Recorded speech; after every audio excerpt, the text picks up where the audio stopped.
Umbral Harbingers. I'm your Dungeon Master, Nathan. I didn't prepare anything for this banter part of the intro to the episode. Just tell us where the How night much do we starts. like the beach? 1 to 10. Beach episode. Beach episode! Welcome back to our beach episode here in Ossyria. How much would your characters like going to the beach? 1 to 10. I think. What's the beach? What's the Ruby? Tom doesn't know what the beach is. Is the Ruby Empire like filled with sand? It's like a red rocky plateau. Think like Arizona. He hates the beach. Mordecai loves You've the recently beach, acquired some coastal areas. Maybe that's but worthwhile. can't afford to go to the beach. I'm not for the Area's beach. neutral. Yeah. Neutral. Got Is it. Arizona I'm for the a beach giant critters. beach? What's with the beach? I'm down for the beach. No, like critters. hermit That makes crabs. sense. Like hermit crabs. Winton is very much a mountain vacation kind of guy. Valid. That's true. We have, weird. You close to the mountains, you close to the mountains in the Amethyst Kingdom. Neither mountains nor beaches, frankly, just desert and rock. But sands, if you want to like sands. So, beach episode. Not as much beach volleyball, So, but a lot of sand. a lot of sand. As we enter into Ossyria, let me give a quick recap and put us back to where we are in the Temple of Yom Ket. Is there technically any beach in the beach episode? There's sand. And If a there's snake. water, is there a beach? Well, how would you define beach? Sandy area next to a body of water. Does it have to be an ocean, basically? No. Body of water. It could be a lake. There are rivers. Yeah. Okay. A river from beach, Okay. yeah. Yeah, there's like sort of a Nile situation running through. What kind of Tom world is did we just canonically jump wearing into? swim trunks, and that's why he's been taking so much damage. famously not great AT on those swim Yeah, trunks. Not great for getting attacked. Sand gets in my armored boots all the time. It's just really irritating. Well, yeah, that sounds like a design oversight from people who live in the sand all the time. Okay, I'm choosing a song called Sands of the Sands. insert fictional name from Elder Scrolls. All right, let's get into it. So, where we last left off, our heroes had just made their way through the Temple of Yom Ket, trying desperately to move swiftly while avoiding the many perilous traps in their way. We saw as a spinning blade trap, a crushing wall trap, and a exploding chest trap tried to thwart our heroes with puzzles and riddles and rules, and we even had a few specters try to attack them in the fake sarcophagus room that was supposedly the burial place of Yom Ket. But they have persisted, and with good pace as well. As we update ourselves on sort of this speed race timeline in front of us, looks like we have these mysterious cursors representing other forces at play that are about 4 ticks behind our players. Now, what that means is that, of course, the players only have a little bit of time before whatever these threats are, one of which we teased at the end of last session, might make their way into the central chamber of Yom Ket. But, nonetheless, solving the riddles in front of the Sphinx and jumping into a mysterious blue portal. Mordecai's locate object spell pinged in 2 different directions at once, revealing that on the other side of the portal must also be somewhere deeper into the temple. It should, or so you think, put you in a place where you can quickly grab the glaive and bring it back to Sarafra, hopefully using it to destroy the basilisk and, in time, grab that precious shard for the rest of you. Now, maybe only Aerie truly knows how perilous taking one of these shards can be, as she had a conversation with Zenithor the night before this part of the journey. But make no mistake, this is your only way forward. And right now, there's only one path ahead. The portal stands between you and what you believe is going to be this artifact. So, what do you do? We all jumped in. We all I jump think in. we jumped Jump in. Yeah. Wait, before we jump in, I'm gonna cast Prestidigitation on Winton. Make him smell like a weasel, just in case. Wait a minute. Can I understand some of the strategy behind this? It's a basilisk. Basilisks, It's not notoriously are killed by weasel smell. Okay. So, just in case. I'm writing that down. I didn't know that. That's what cantrips are for. Winton just. What's that smell? As he's jumping forward. I'm gonna walk through the portal instead of jump. Good. Yeah, Cypress will be very happy when he finds out that on this side is like an 80-foot drop. Shield first. Okay, so just for resolution purposes, I have the walking order of everyone in the party. Oh. Dibs I'll go on second to last first. still. I'm kidding, it doesn't matter. So, Okay. all of you end up on the other side of the portal, and you see yourselves in a corridor that is very similar to what you saw before you entered. The walls are lined with these torches that light themselves instantly when you make your presence there. Clearly, there is some residual magic that's powering the sacred sites within this temple. On top of that, the corridors are of a dusty yellowish tint due to the sand and the stone that makes them up. But in this area, a corridor about 10 feet wide juts out in front of you 40 feet and then begins to take steps downward, about a half flight of stairs. Beyond, as you go down, it gets dark. You can't immediately see what's at the bottom of the staircase. But, Mordecai, that locate object spell you still got active. It's clearly in front of you and below you, about 40 feet. Oh. Okay. All right, everyone. Straight ahead. Down we go. All right. At this point, you find yourselves descending, and the air begins to feel a little bit dustier as sand picks up, and you begin to cover your mouths instinctively, trying to breathe through the fabrics of your clothing. It's beginning to get a little bit warmer in here. A little unusual. We established that the entire Umbral corruption is kind of a haze of desaturated colors and a cold, brisk feeling. Down here at the base, at the core of the Temple of Yom Ket, it appears that things feel a little bit more traditionally arid or desert-y.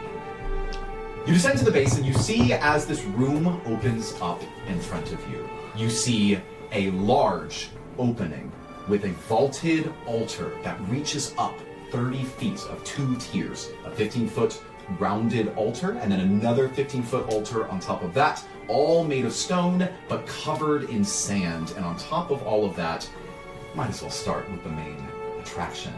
You see a creature sleeping on top of this altar. It is the Bone Rattler Basilisk. It is, unlike depicted here in the picture, it is curled in a little adorable sleeping motion, wrapped around of itself as its 60-foot long skeletal tail wraps to a point, and it doesn't take a perception roll to tell what's on the inside of that coil, that mortal coil. Do we see it beginning to choke on the smell of weasel that entered the room? Yeah, why don't you roll perception for me?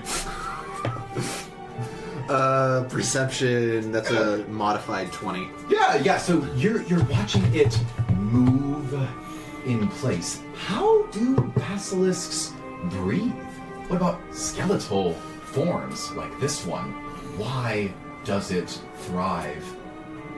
You don't notice anything about its sense of smell, but you do notice at the base of the altar and surrounding it are piles of bones that spill out over the edge of the altar and begin to tumble down into the sand. You might see it sort of absent-mindedly flick its tail as it sleeps, flicking a skull or two off, and they roll, spilling into the sand below. Let's set the scene for the rest of the room here. This picture will give you a piece of it, but I'm going to give you the mechanics of it. There is sand that stretches out about 80 feet in all directions. In a circle, in this room that is rectangular in shape, there are 3 major entrances, all of them from some kind of descending staircase like the one that you took. There are other 2 in an equidistant triangular fashion across the room from you and symmetrical on the left and right side of this creature, and removed roughly 120 feet from the actual center of the room where it sits itself. Finally, sand blankets the room, starting from the middle and then reaching outwards. You would infer that as you see there is stone lining the outsides, it actually looks like the stone used to be the actual original floor of the temple, but they break in a formation that shows, as the sand begins to seep in, that something didn't enter this room from above or from the side, but from below. It looks like the basilisk has really made a home for itself here as it broke up through the stone and made its home here. Why, we don't know. The last thing you should note is that there are 4 large, round, 20-foot diameter columns in the room.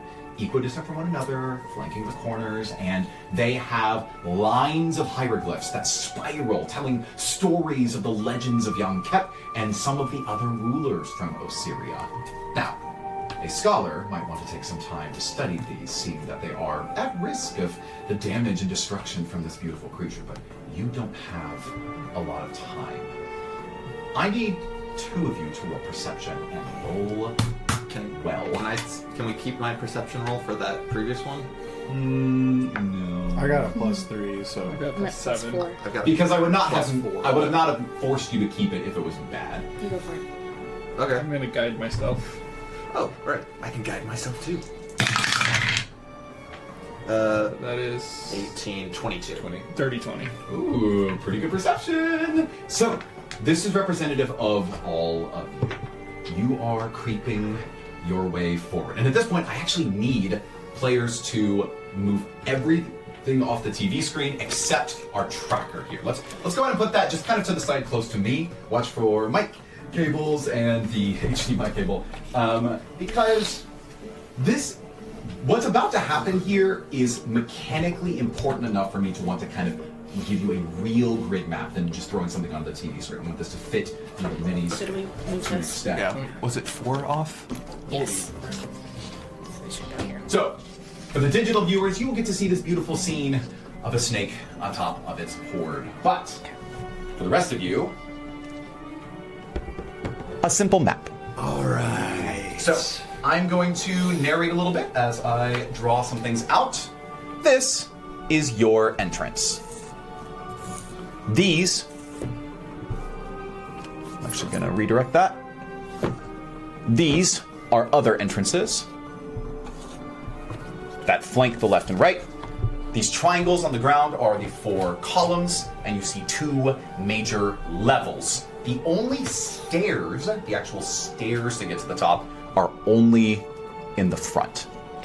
There's no other easy way. This is a 15-foot drop off both times. Okay. Going to the top. And that means that we need to allow all of you to kind of put yourselves in this corridor right here. Each hex is roughly 5 feet. But that means... Hey, Annie! Come on up! Okay. This is ominous. Yes. Oh, great. Annie's the basilisk. Andy's gonna stand on Now, the TV. viewers, I needed something that would represent the scale of the basilisk, relevant to the players. So here's So I've the asked movie. Annie to stand on the table and play the basilisk. Oh no. Wait, don't. Wait, don't. No. Obviously, we have something for you. Oh, it's in a box. It's in a box. What's in the box? What's in the box? Now he's saying out of This box. is no corpse weaver. This is your next foe. The Bone Rattler Basilisk. That looks crazy. And you can rotate it as you wish. Oh my god. For the viewers at home, Crazy. tough. We'll put a photo up on the Notion. You can check it out later. Get wrecked, I painted him Denton with specifically. contrast. Denton live tweeting. I have no idea what it looks like, and I'm sad. Wow, Denton probably thinks this thing looks so cool. Yeah. And so would Logan. Let's get back into it. So, you are all at the edges of this corridor. And let me get those perception rolls once again from you. 22. 30, Right. 20. So, Those are the chicken beaks. Just exclusively made of chicken wings. The chicken's actually buried. another thing that I'm going to roughly trace out on the ground is that the edge of the sand is roughly here. And outside of this is stone. So you just draw a circle all the way around. In fact, if you want to complete that for me. Does it not I'll hit help. the it's in front of the columns? It's basically in front of the columns. And each square is 5 feet or 10 feet? Yep. And then each square is 5 feet. Yep, each hex. Yeah.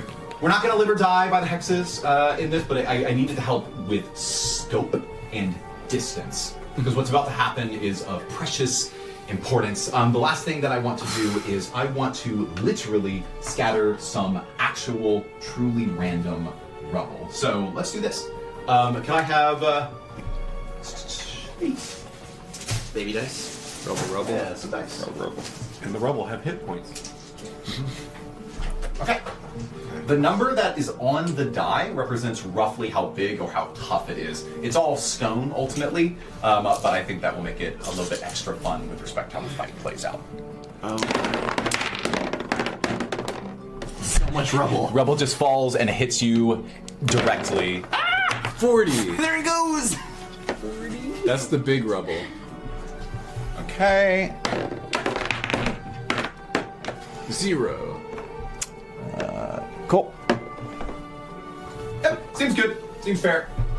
So for the viewers, there's now a bunch of rubble that's on the map of varying sizes. And if y'all want to tuck them into a specific hex just for clarity, that will be helpful. Thank you. And finally, it's time to introduce what you see. Over off on the left wing, right as you begin to enter this room, your eyes narrow in the darkened, torch-lit light of the underground area. And you see, of course, two figures that are walking along the corridor to the side. In the front, you see... Oh, I literally can't show you the image because it is covered with the map. I'm about to say. Okay. That's all right. You see the mummified form of a halfling and a dwarf, which we're going to represent with these.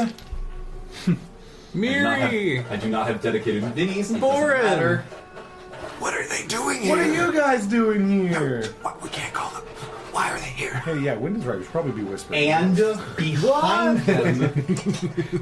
behind them, are 6 other mummies. Oh. They're friendly, right? All of them wearing the green shawls that you remember some of Serafra's upper ranks wearing. One of them, Mordecai, is Dagar. He's there behind, basically walking forward with the leadership of the now highest rank souls in Miri and Boren as they approach.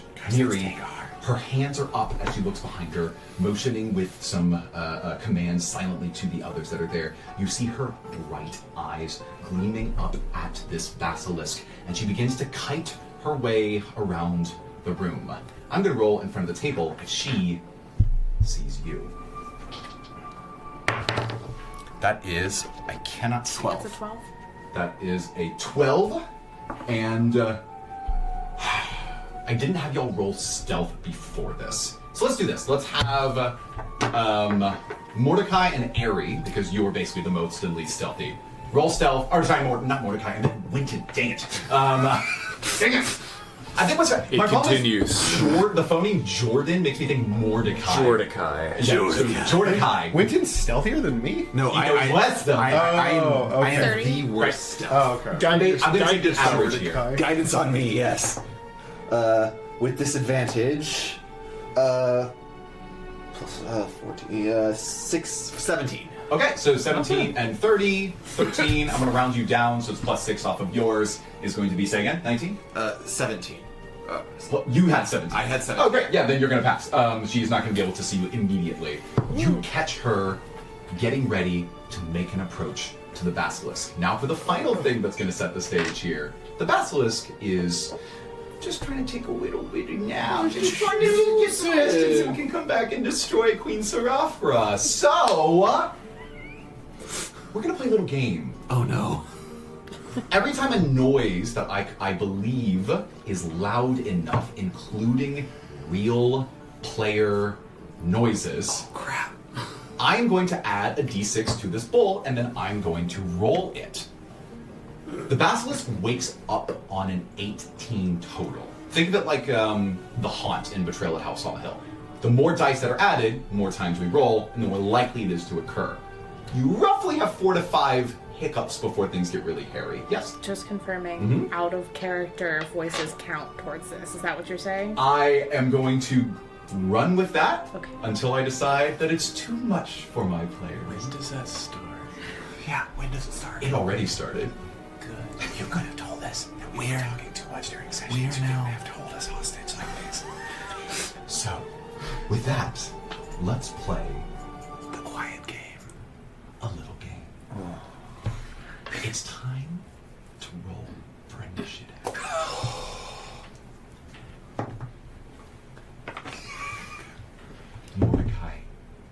almost put his die into the dice tower.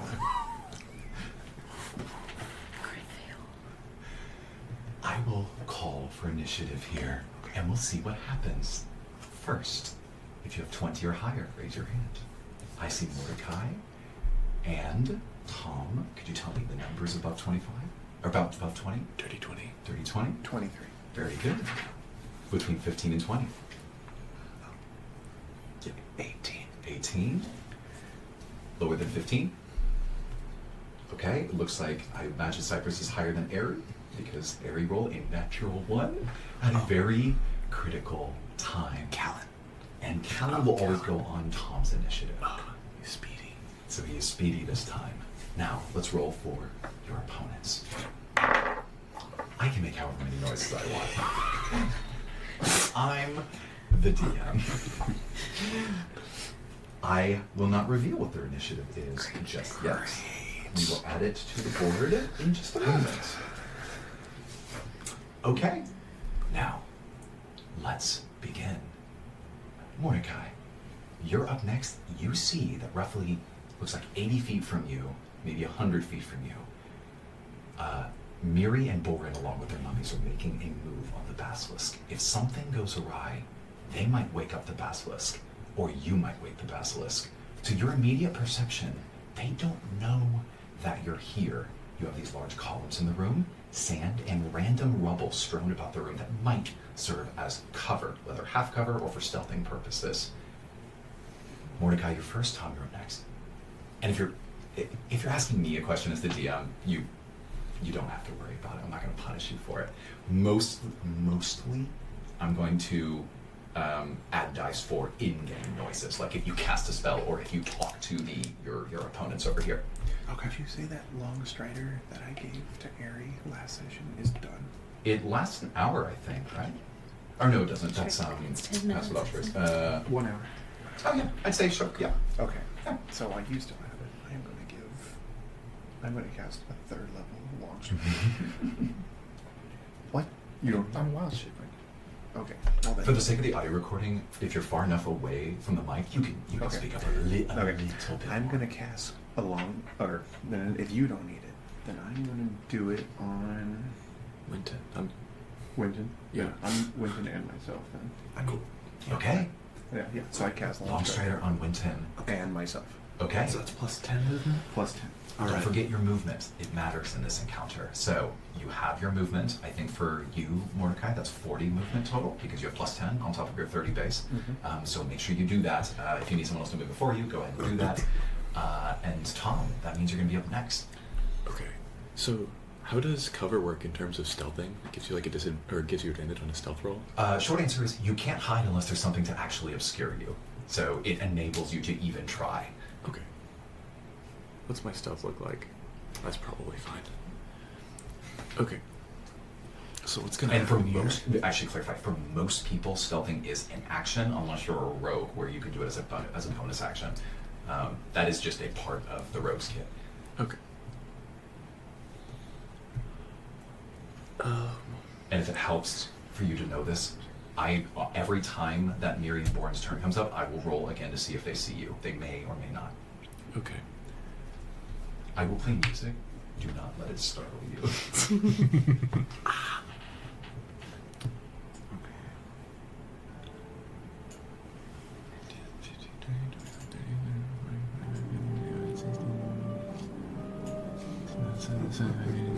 Okay, perfect. Tom is counting out spots on the map that he can move. So Callan's gonna move over to here, and he's going to cast web on their entire party. Wow. Is Callan shocked that they're there? Yeah, so Callan is imitating your silence. He's not going to just start talking, but on immediate insight, you would infer that he is... Let's have you roll insight. You're not like talking to him, but you're just taking a look at him and see what he's doing right now. That's a 9. You think that he's certainly surprised. Actually, that's all I'll give you. Okay. Cool. Okay, so Callan casts web. I have no idea how that resolves. I only know that it's a 20-foot cube, 60-foot range. Let's so I should be able do to it. ensnare Well, all obviously stealth may not be as relevant if you cast a spell on them. Depends on how well it works.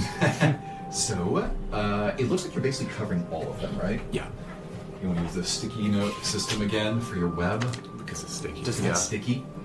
Does that Hey, entangle Justin, can them, you or does compare, that like, just make consider it everybody? difficult terrain? Because we might want to put it in front It- if it's difficult terrain. Restrains them. Yeah. Okay. Yeah, it is restrained, and it is strength checks. I'm going to have, it's going to be a lot of rolls here. Let's go ahead and do it.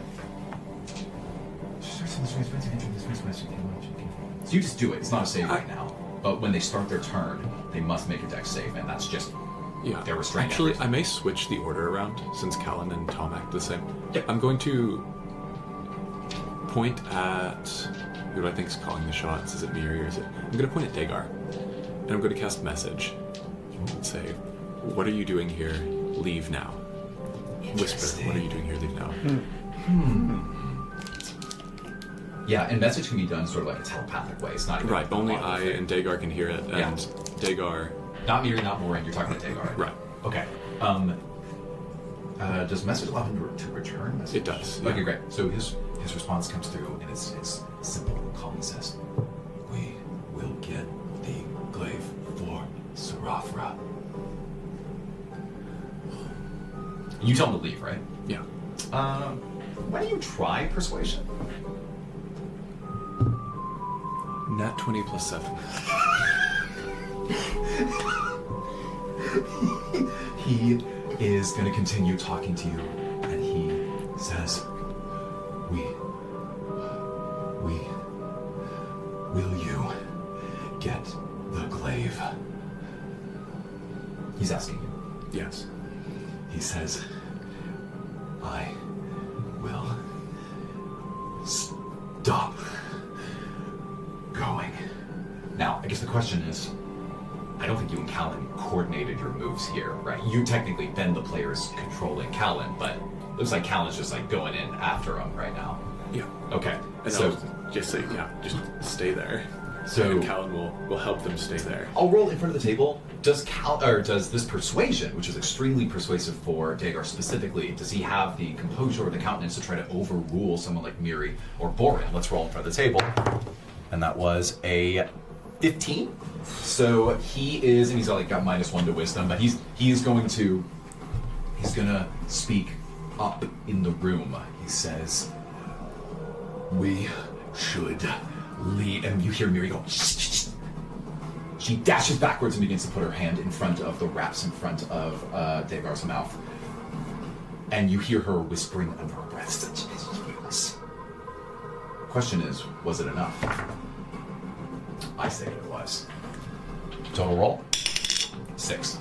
These get re-rolled every time we add one, by the way. So, obviously there was no way you could have possibly lost here, but 18 is the roll that wakes up the basilisk. 1 die in the tray. Let's go back to initiative. Callan casts web, correct? Right. Web. Apparently it's 5 feet deep. Did you know that? That's so deep. Gets and covers the entirety of the entryway. And I say you hit every one of them. So that means that at the start of their turns, they are restrained unless they can pull themselves out of it. Instantly, you notice that they are alarmed. You hear Miri and Borin. They fling their weapons in your direction, and their eyes are darting. Based on your positioning, this will be a pretty easy perception check. Miri did not roll well, and Borin also did not roll well, but rolled well enough. So you see Borin. He turns towards you, and he points his finger in your direction, and he whispers something in Miri's direction. You see her eyes dart wide in your direction, and then her eyes look at the glaive. That takes us to Winton, you're next. Okay, so based on, is this just the only thing that's really up high? There's nothing that kind of looks over it? Correct. Okay. And can we see the glaive from our position? Yes. Okay. It's curled in such a way that you kind of can see through its bony structure. It's not like, it's got pockets in its body because it's bones. You can see the glaive on the inside. It has sort of a magical aura, a glowing magic to it. Alright, so I guess they've seen us. We don't need to worry about stealthing right now. Yeah, it's pretty obvious they saw you. Borin was not exactly discreet with his language. 20, 25, 30, 35, 40. Winton dashes forward, straight into the middle of the sandy pit, and tries to get close to one of the smaller rocks. Wait, what are you doing? Actually, 1, 2, 3. I'm gonna hide. I'm gonna get right here behind this one, and I'm going to. Can't cast anything on it. I don't want to wake it up. Can't sleep on it. Actually, I want to go the full movement right here. Does this look broken? Like heavily broken based So on the... we established that the number on the die represents how big it is. That's a pretty small rock you're sitting next to right now. Okay, does it looks like a small rock or is it like it cracked? I'm gonna say small rock. Okay, then no, I'm here, and I'm just going to be like looking over and setting up. I don't know. If this is it's a heavy duty rock now. I'm just going to cast mending on it to do something. Okay, you start mending this rock that was collapsed from the roof. That takes us to Cypress. What was your initiative? 10. Okay, you're next.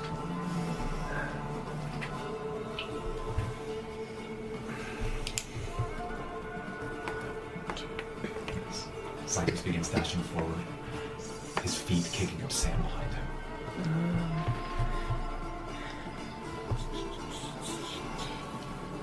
I guess I'll just fully dash to get here. Very good. Anything else? Is that a 40 or a 4? It is a 40. Oh, Big. is that big? Okay, yeah. I'll chill. Yeah, it's true to the number on the die. Okay, so that's the biggest thing here. No, that's the biggest thing. No, that's the biggest thing there. Other than the columns are bigger. Great. Okay, that's it. Yeah. Because that will be Mary and Laura next. At the start of their turn, they're going to go ahead and make a dex save, which is Strength save? It says dex save. What is your DC?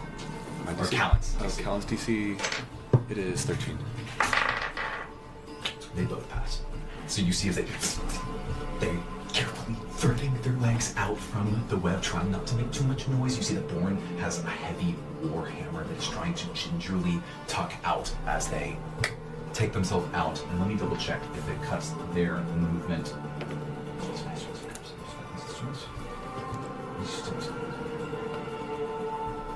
No, it's just restraint. So they're going to go ahead and make it all the way, go ahead and take them the absolute maximum distance. So that's 1, 2, 3, 4, 5. That's about right. That's 30 feet. That's a 15-foot climb. They can't get up there. Yeah, so Miri is going to take a bonus action dash, and she's going to do an acrobatics check to get up the first level. She actually failed. That's ridiculous. She's going to the 7th in acrobatics. So she tries to scramble up the side, and she begins to scrape as she falls backward, and Boren is going to try to catch her. Am I rolling these in front of the table? I think this is kind of fun. Yes! What has he got for athletics? He actually just passes on athletics, so he catches her as she falls backwards, and did they make enough noise? They did not. I will not add a die and reroll. What are they doing? The rest of the mummies are going to make their checks. I'm just going to roll twice to like cut them in half and just speed this process up. You said it was 12? 13. 13? Pass fail. So let's just take the first group of 3 and move them. They're not very fast. They have 20-foot walking speed, so we're going to go, that's 4 spaces from where they were. I trust you to approximate that roughly. So 2 more So spaces. the skeletons are listening to those two, not...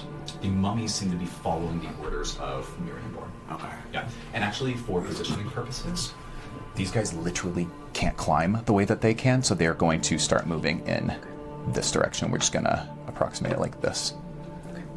Cool. And that takes us to Ari, you're next. Yeah.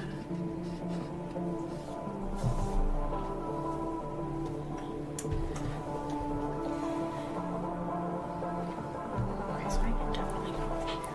And you can bonus action dash, so you could get a lot. Go just quietly murder Mary. Real quiet. Or steal the glaive. Or steal the glaive. Yeah, we can see it, right? Yeah. It's made of... It's a slate. It's a slate. Just roll good. Just roll good.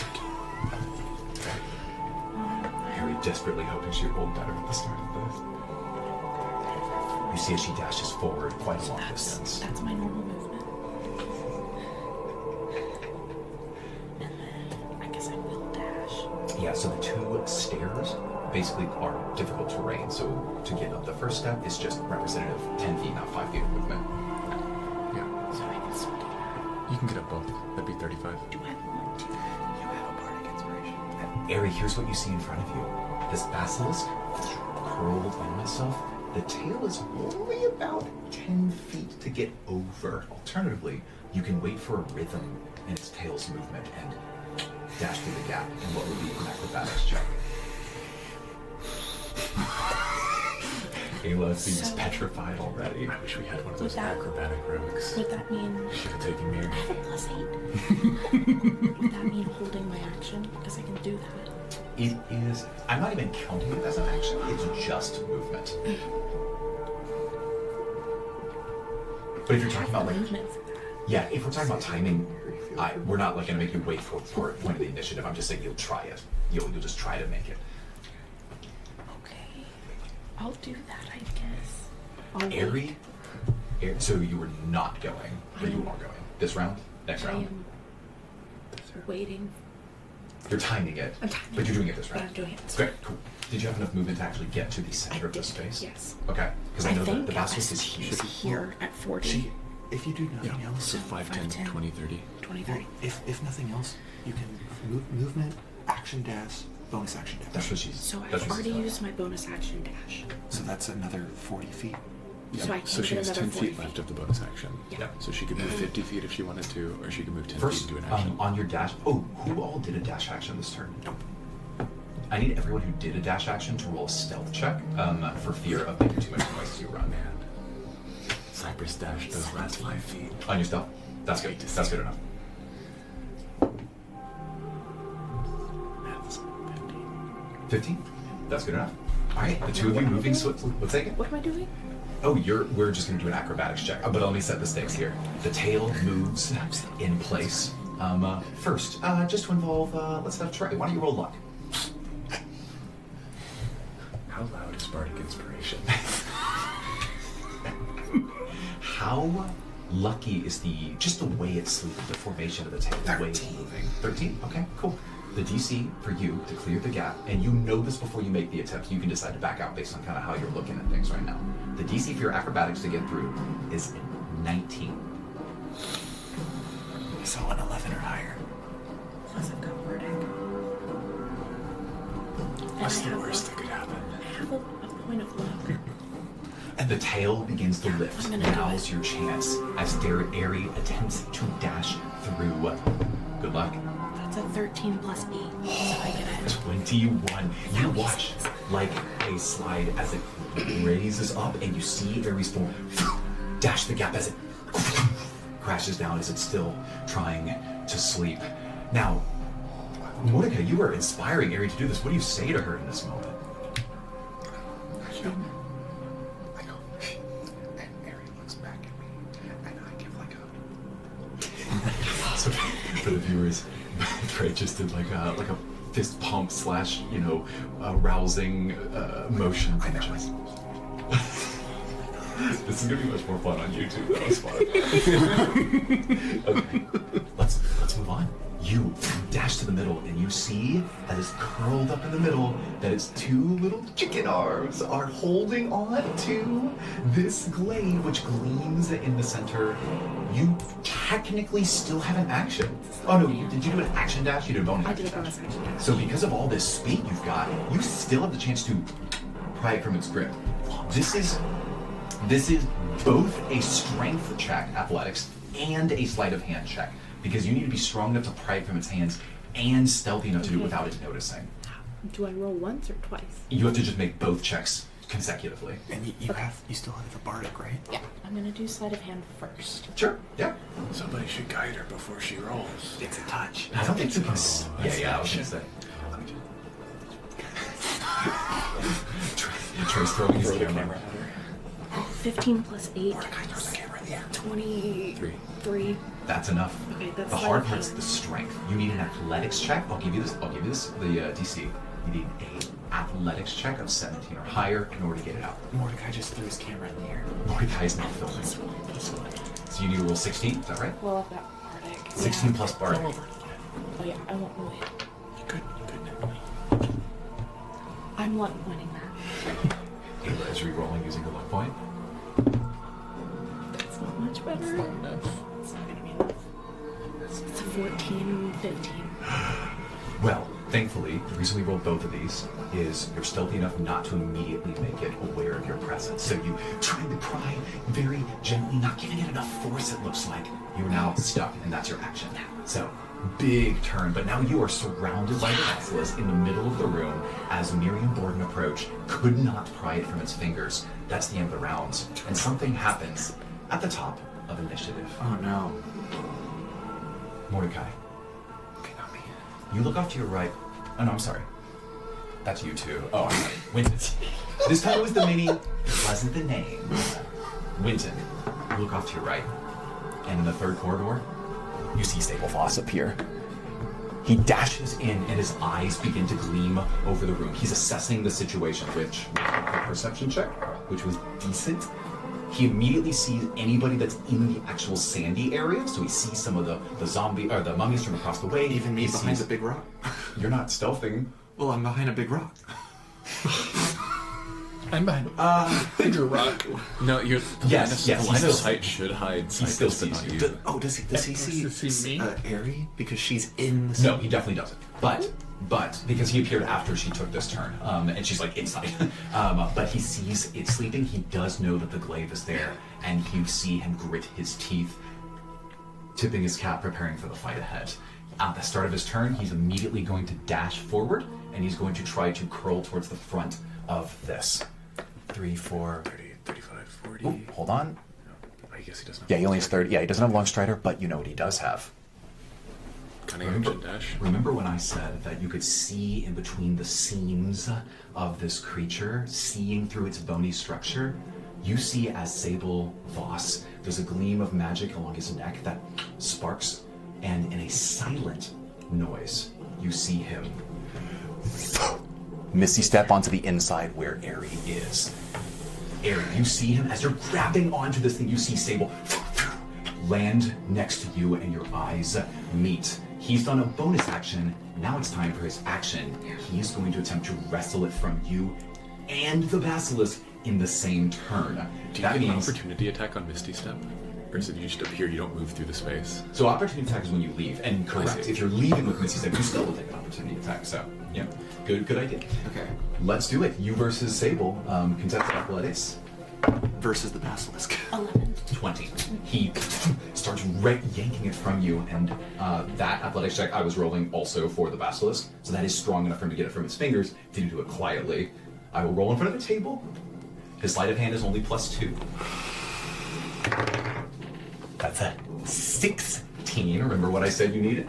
17. A 17, and he makes some noise as he yanks it from the creature. That is another die. We're going to re-roll.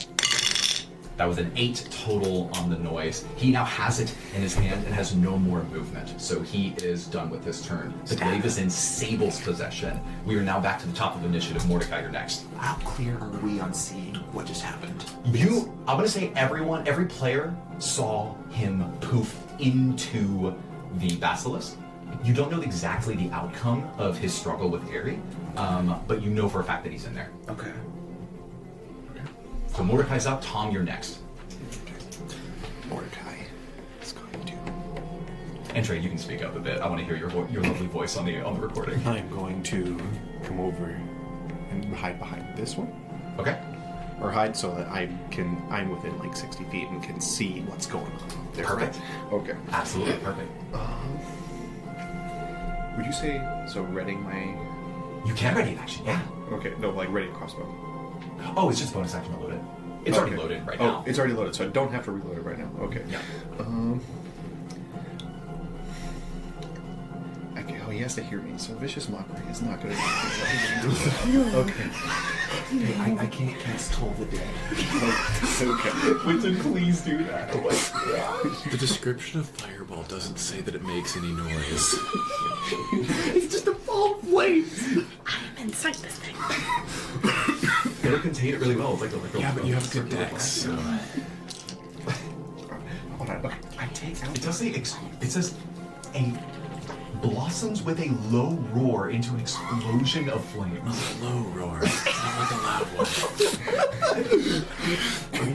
So, you know what? I take my crossbow gun out and I look over at Winton real quick and I go, Winton, have you ever killed anybody with this thing?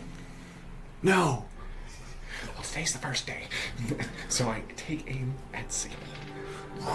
He is in this thing. You would have to basically shoot through that same gap that Aerie had to dash through earlier. I'm basically saying it's 3/4 cover, which is plus 5 to AC. Okay, fine. Then never mind. I'm with this. Aerie's getting another bardic inspiration because whatever she needs in there, she's got it. That sounds like a really good plan, to be honest. Mordecai's done. Tom, you're next. Sure. You asked me to kill anyone? No, I'm a cleric. I was meant to. The basilisk on its turn, by the way, it was the black cursor. It ticks forward. We don't need these two anymore. It ticks forward, and you see as it sort of snores, like its tail wiggling in joy. It must be having a nice little dream of crushing camels in the desert. How loud is the Song of the Serpent? None of you asked, and they didn't perform it for. You did learn how it does. Okay, only Mordecai knows this, even though Ben, the player, is asking this. You know that it is a sweet tune that is relatively loud, but it's a lighter, piercing noise, like a flute or a lyre. It's not necessarily like a big, boisterous choral thing. And was it meant to calm the snake or attack the snake? I gave the specs to charms Ben. or sleeps beasts after 1 minute ritual. Yep. So that's 10 rounds. right. 10 rounds. How many dice do we make it through before it wakes up? Is it worth it? Well, we'd have to wait for my next turn, right? I can't play it on a turn. Callan knows it though. Oh, okay. Yep. A minute is pretty hard. Yeah. I will. How about this, Mordecai? You took the time to learn the song with him. I'll reveal this to you. He did reveal to you at one point that if the two of you performed it together, it doubles the speed of the song's effectiveness, cutting it down not from 1 minute or 10 rounds of combat, but 5 rounds of combat or 30 seconds. We'll just do surround sound. Yep. So Tom, I think 5, 10, 15, 20, I'm trying to skirt the edge of this, 25, 30, and then sends a message to Callan and says, hey, how loud is this thing? Will it wake the monster up if you He play the Song of the Serpent? responds to you and says, the song will never wake the serpent. It will only put it to sleep if it is awake. So there's not really a point right now, is there? Well, if it takes a minute, I don't think we're gonna make it to. So yeah, I'd say then start casting it. Okay, so it's his turn. You gonna have him do that now? Yes. The rest of you hear as Callan Polford produces a flute from his bag, and he plays it. Can you move behind the rock first, out of the sand? Oh yeah, it's like on the edge, but yeah. And as this harrowing tune drifts through the air, no one else is affected in any meaningful way. And in fact, there's no noticeable change at all. But as players, I will tell you that you are 1 out of 10 units closer to the basilisk being put to sleep. Would it be fair to say that hearing that Mordecai instinctively whips out the sitar and starts playing along? Yeah. I don't even think you took an action this turn, right? Because you gave Bardic, and that's it. Yeah. So I say you do it. You hear Callan do this, and you pull out your instrument. I need you, and this is really important, I need you to give me a performance check, because you were attempting to play a song that you are not extremely well versed in. Dissonance with your surround sound buddy, Callan, may result in some problems. Does a 25 do it? Yeah, I think 25 will do it. And almost like an arrangement of composing itself in real time, as Miri and Boren are desperately climbing, as Sable and Aerie are struggling, you hear this beautiful harmonic sequence as what do you have in your hand? A sitar. A sitar. You kind of like what we're listening to right now, actually, begins playing, and these notes coalesce.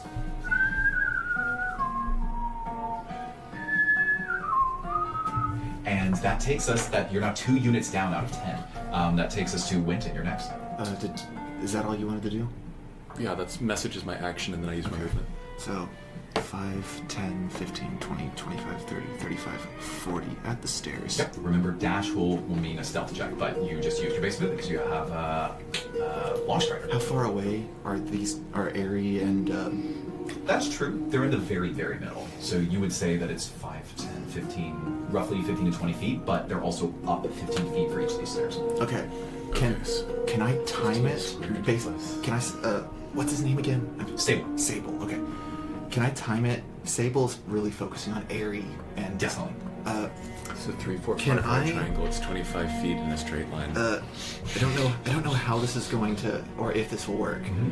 Can I do telekinetic shove on the staff, time it to where it opens, and summon the staff 5 feet towards me?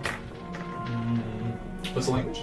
I mean, it's just hand stats. As a bonus action, you can try to telekinetically shove one creature you can see within 30 feet of you. When you do so, the target must succeed on a strength saving throw, He'll make the saving throw. DC 15. Yeah, he'll make the saving throw, and if he fails, then yeah, we'll say you can sort of yank it from his hands. Okay. Sound good? Yeah. Be careful. You're yanking in the direction of the tail of this creature, but ready? Sure, let's do this. I will roll. It's just strength, right? Just strength. He rolled a natural 1. Yes! You see Airy as he just yanked it from you, making some noise that's disturbing this creature, and then it begins to yank from his hands. It's going to clang, clang, clang onto the ground 5 feet in the direction of Jordan's position. I'm not going to roll for that. Was that- Absolutely adding a die. Was that to- still be within the snake though? Yeah, inside the snake. So it landed on the ground? In the ground, inside the snake. Yep. Great. 3 dice. It is now possible for it to awake. You'd have to roll 3 6s, but it's possible. How loud can I be? That is an 11 total. But it's now on the ground. It's on the ground. Okay. Very good. That takes us to Cypress. No, You're next. You're next. No, I'm next. He's over here. Yeah, Sable went after you did. I like to think of it as he's less than a natural 1, but...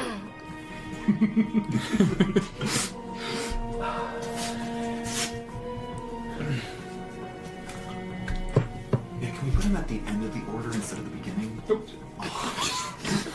He's too cool for that. He does have a cowboy hat, so... How loud is wild shaping? We're gonna kill him. Do you make meat sounds? I don't think so. I can get that for telekinetic. 6, 7. Yeah, that's a move. Stinking Sable. Just his name's staring at me on an orange sheet of paper. I think that's all I do. I just kind of be a sneaky little boy. Shield for them. If you're ready, actually. That was a bonus action. From right here, can I cast Eyes of the Grave, which is just letting me see any undead within 60 feet of me that isn't behind total cover and isn't protected by divination magic? Yep. Short answer. Nothing new. Okay. I will ready conjure animals Except if the snake wakes up. Got it. Noted. Mummies.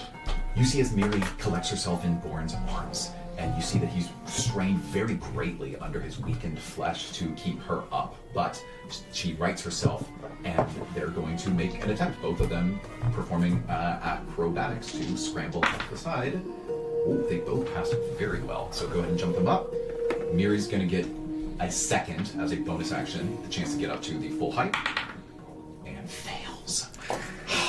Yeah, I'm gonna say this time she doesn't fall because this is not as far to get up here, and that takes us to. No, I did say 15 feet, didn't I? I think we're gonna do this all over again. Oh no. Born is going to try to catch her. That is a 2. He drops her as she falls to the ground, and it'd be really hard for this to not make too much noise. I'll do stealth with this. Mummies have inherent padding. Yeah. 9. Isn't she like wearing bandages that kind of muffle the fall? She's like bubble wrapped. It's Jeez. at least a straight So up that, roll. that would negate the You would think, disadvantage, can right? someone give me a d6? We're gonna roll it right now. Oh no. As Miri falls for the second time, not really proving her roguish capabilities. Maybe y'all made the right choice. I'm going to All roll. those mean things I said about you when I wasn't paying attention. Okay. Total is. Oop, doesn't count. This one gets re-rolled. 9 plus 3 is 12. We're still okay. That's 4d6s. Easy game. I'm Airy. Come on. The mummies are going to make their attempt out of that web again. Oh, actually, web goes away at the start of Cal's turn, so remove that, please. Oh wait, why? Web is just a one-turn spell. It says it lasts an hour. Each creature. I thought they had to roll a save. Duration. It's a concentration spell, so you could say, is Oh, it you're not right. focusing on this song? You are totally right. Where did I read it? Oh, it doesn't matter. It says 1 hour. So as long as he maintains concentration, which is technically something we should mark. Is the So song of the the Song of the Serpent? Serpent does not technically say concentration. Yeah. Okay. You could argue that it requires it, but I'm just letting you know in case Callan takes damage. Okay. Or if you choose to cast a concentration spell. yeah. Oh, there you go. I get to use my cute little markers. That's going to take us to the mummies who are walking. Yep. They all pass. Go ahead and move them out. How far? No, those. These guys. These guys are going to come around. And what's this? 20, I said. 1, 2, 3, 4. Cypress 1, Bear 2, walking 3, away. 4. 1, 2, 3, 4. The mummies start to come up, and at this point, I should probably make Dagar one of them, so you'll actually have like which one one's Dagar? person. Freaking doing this one. Tagar, I said not to do this. You're doing the He said- opposite of the thing that you He said said you were it going to do. very convincingly. We don't know they had this conversation. What are you doing? That's true. With a 27, what would Dagar do in this situation here? I think A natural I 20. think I know. I think I have to reward the 27. I think instead, I'm retconning a tiny bit of his movement. We're going to say that this guy in particular, he's just going to chill. He just stops. He just stops in his tracks. Oh, but I rolled that he was going to try to persuade his allies. So we're going to give him another turn to do so. He starts talking. We have to leave. You rolled a 4 on persuasion. He failed his stealth. As he's talking to the remainder of his mummies, which could have helped. It could have helped. That adds a die. We're going to roll again. 4, 4, 8. 15 is my Easy. 15, that's 5d6 in the bucket. Unfortunately, Justin's preparing the next die that might tip the break the camel's back, as it were. Someone hurry up and make some noise so I can cast fireball. Ares next. Okay, so it is 5 feet where? Is it Towards an Winton. action In the to grab direction it and get towards out? Winton. It's me. So it's 5 feet, like right here. Is it an action to grab it and Yeah, get out? so it's hard to see What am I because this looking at? gigantic, awesome mini in the center, but let's say that the diameter of the circle inside of the basilisk is just 10 feet. So it's just on the other side, and you can go grab it, and then you have to leave. Yeah, that's what I want to do. Is that an action? Is that movement? Is that... So, a little bit of table talk before you make this decision. At some point, we've also got to grab the thing, right? Well, the she's glaive, got that's it. what I'm That's grabbing. Well, so our plan is to take the glaive and just try to melt the basilisk with it? That's my plan. Okay. Because we also have to get the MacGuffin. The shard. The Oh, shard's glaive. on the glaive. Oh. No. Ben is right. There is a campaign MacGuffin. necrotic shard inside of the basilisk itself. Accurate. Presumably, the glaive will allow you to kill it, but Okay. either you get out of the temple with it so that maybe Serapha can finish it off, or that Callan can use it, or that maybe Tom can use it, or maybe you just beat it to death with your own abilities. But either way, this is a precarious situation to be trying to initiate a fight. Bonus action, disengage. Grab it, run. Do I need to disengage? You're right next to Sable, right? Let's try charming it. I'm kidding. No, I'm serious. I won't tell you whether or not he's Son going of to the attack. Serpent charms it. That's what I'm doing right now. That's what we're doing. That's what I'm saying. That's great. I'll roll like a slight deception just for fun. Oh, you can't read them at all.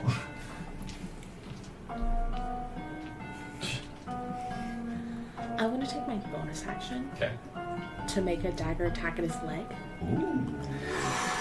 Stabby. That's the opposite of disengaging. With That's You can't engaging. take an opportunity attack against me if I make a melee attack in my turn. Because Because of... yeah, let's go. Are you doing it with your future dagger? Yes, Be yeah. aware that- Those are the daggers I have. Does she have advantage because he's contested by the giant basilisk?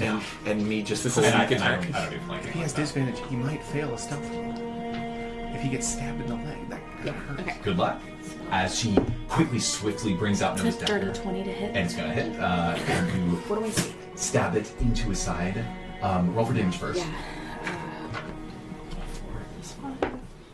It's 6 damage. As this dagger begins to strike, you see two things at once. Yeah, go ahead. So I specified into his leg with the idea of it would make it harder for him to follow me. I just wanted to throw that out there in case it mattered. No. Okay. There are like class feats and abilities for that kind of thing, Okay. and you don't have that. But I like the idea. Maybe it'll help with the ensuing stealth situation. Sure. Damage, yes, let me write that down. And then, here's what you see. You look into the future. You see, as Sable, now this is, time travel's weird. This is as Nathan predicts the next roll of the dice. How good am I, actually, as a clairvoyant? No, you see the intent from Sable is that he is going to immediately attempt to dash forward and grab the glaive, and then he is going to basically tuck and roll outside of the basilisk and start dashing in the direction that he came from. Okay. I'm just gonna do that before him. So I'm gonna grab the glaive and Except you're coming the way we went. use my action to dash. Yeah, and go ahead and grab your d6 for soul bleed, assuming Oh, that yeah, you yeah. wanted to inflict that on him. 5 for soul bleed. That'll be at the start of his turn, but I'll go ahead and do it now. Okay. You see as this necrotic blood starts pouring from his leg, and he winces, but I'm gonna say, con save. Oh man. I rolled for fun, but if I roll a 2, then it has to have consequences. He can't keep it in. Remember how I described that this thing in your arm stung like wildfire? Imagine being bit by a snake. Inside of a snake. He can't hold it in. Would I have seen that in Nova's Dagger? Yes, you would have seen that. You I would will have known not for a do fact. that. At the last second, Ares' dagger is about to strike, and you decide, I can't risk this. I will use disengage as my This bonus is action. baller. Wow. It's never been so cool to not hit somebody. Okay, so yes, you totally see this with Nova's daggers. You can go ahead and make that disengage and go and grab it. Okay. Do I check for No, anything? no, Okay, it's great. all the I'm round.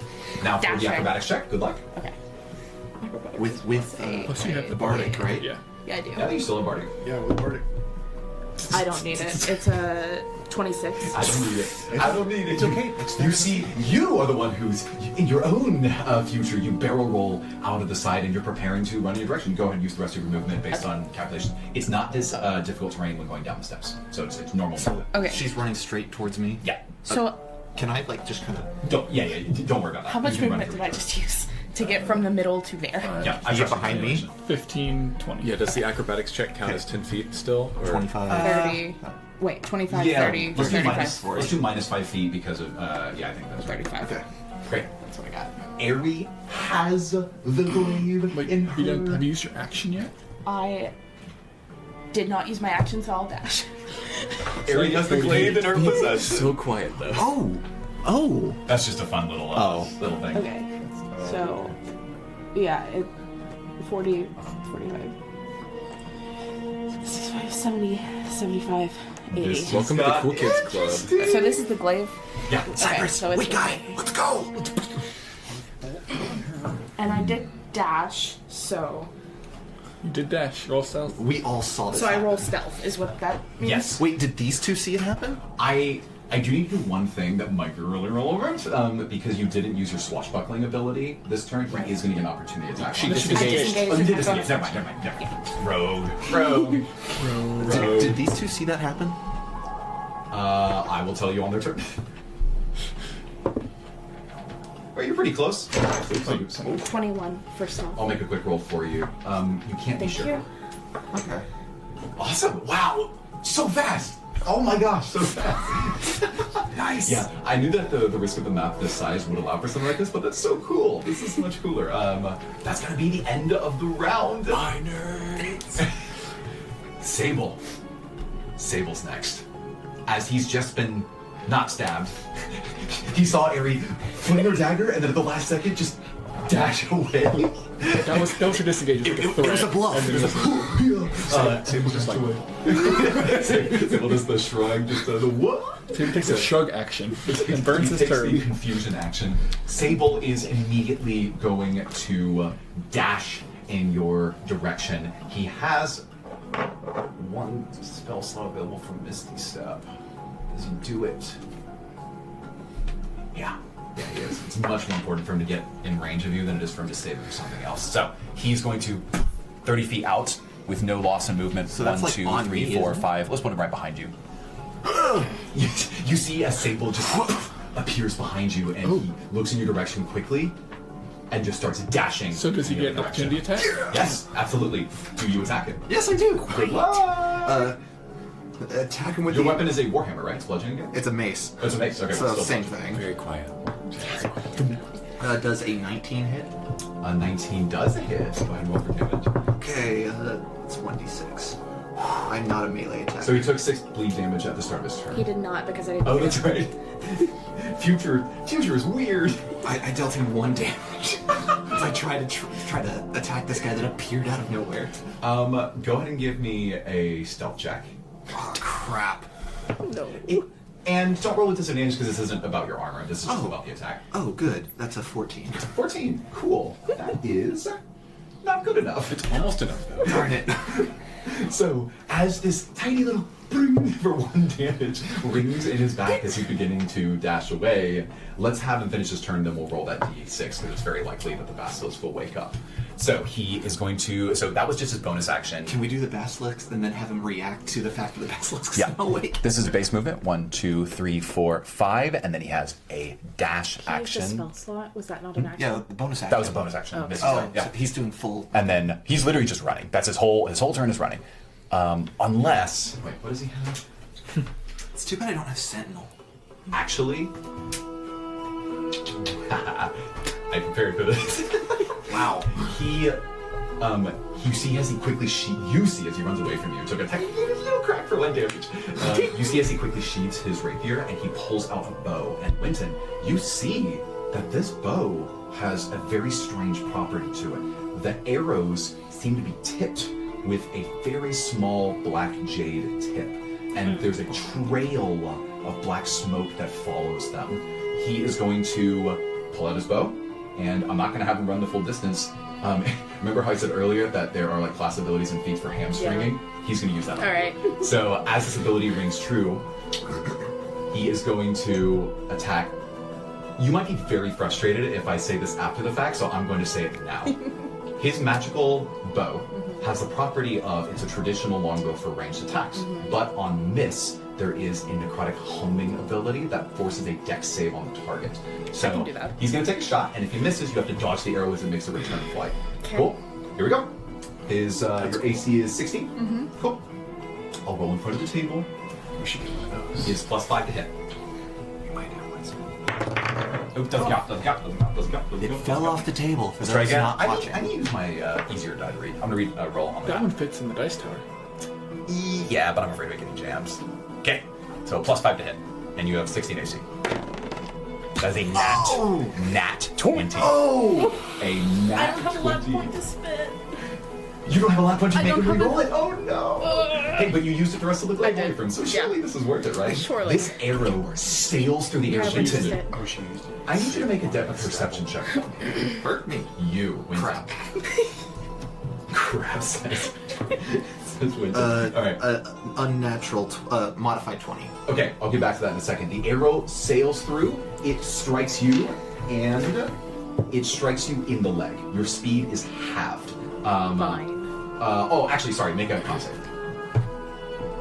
Technically, you would do this at the end of your turn, but we'll resolve it later. 3. Cool. So your speed is halved. Yeah. And the amount of damage is you take 16 piercing damage. I've got 1 hit point. Oh, thank goodness you're not down. On top of that, you have 1d1 necrotic Do you damage. have a hamstrung marker? you are hit with basically Doesn't matter. what the frick is it called?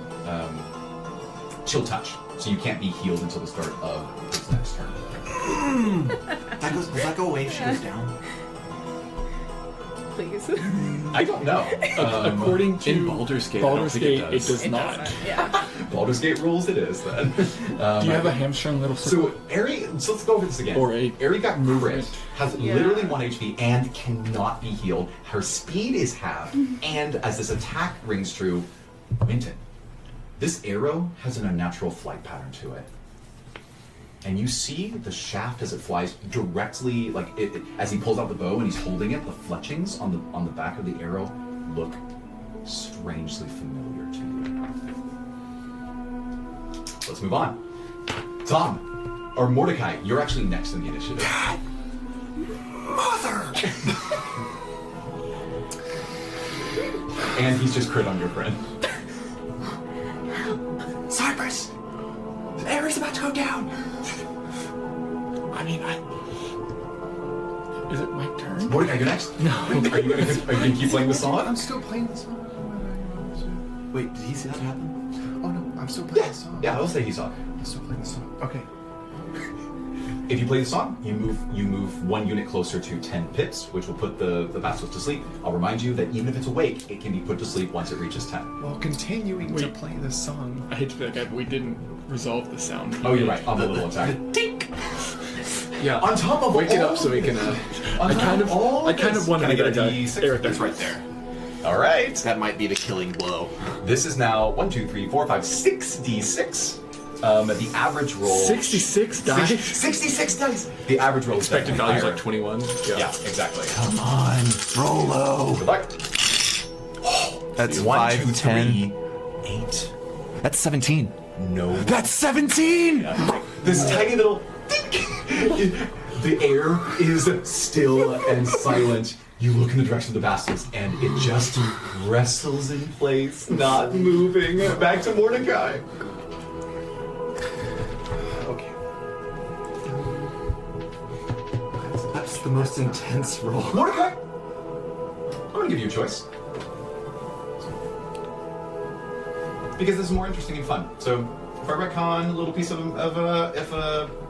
ability, it's because I wanted to make the fight or encounter more interesting. If you and Callan choose songs, you'll remove a d6 from the bowl from here on out.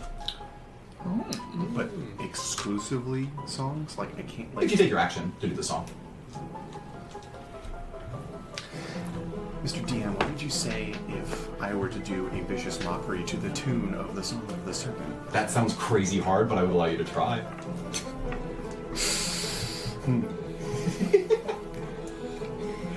You know what? Crazy's just too much. I don't know how you would mock someone with a song that is instrumental. Like with a little dance? Oh, I put my own lyrics to it. Oh man, I have to allow this. This is way too good. The song. Okay, It's like your whole company. I'm gonna give you the choice. I'm gonna give you the choice. The performance DC, in order for the song to be successful, is just a 15. If you decide, so performance. Okay. So check your skill. If you decide to cast Vicious Mockery while doing it, let's say 20. Okay, well, good thing my A performance. failure would add a die if I wasn't clear. Okay, It will well, add a good thing die. my performance is +8. So, big rolls, everybody. Big rolls? So I have to do this now. Yeah, but first you have to tell me what you do. Tell me how you in the spirit of the song. So I'm continuing to play the Yep, song. it's here it is. You hear it right now.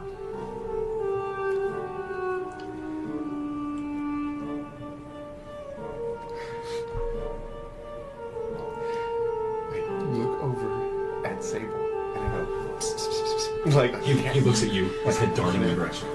So you want me to go ahead and say what I'm going to do right now? Yeah, show me what you're gonna do. So with quick little steps in the sand, continuing to play this sitar, I sing.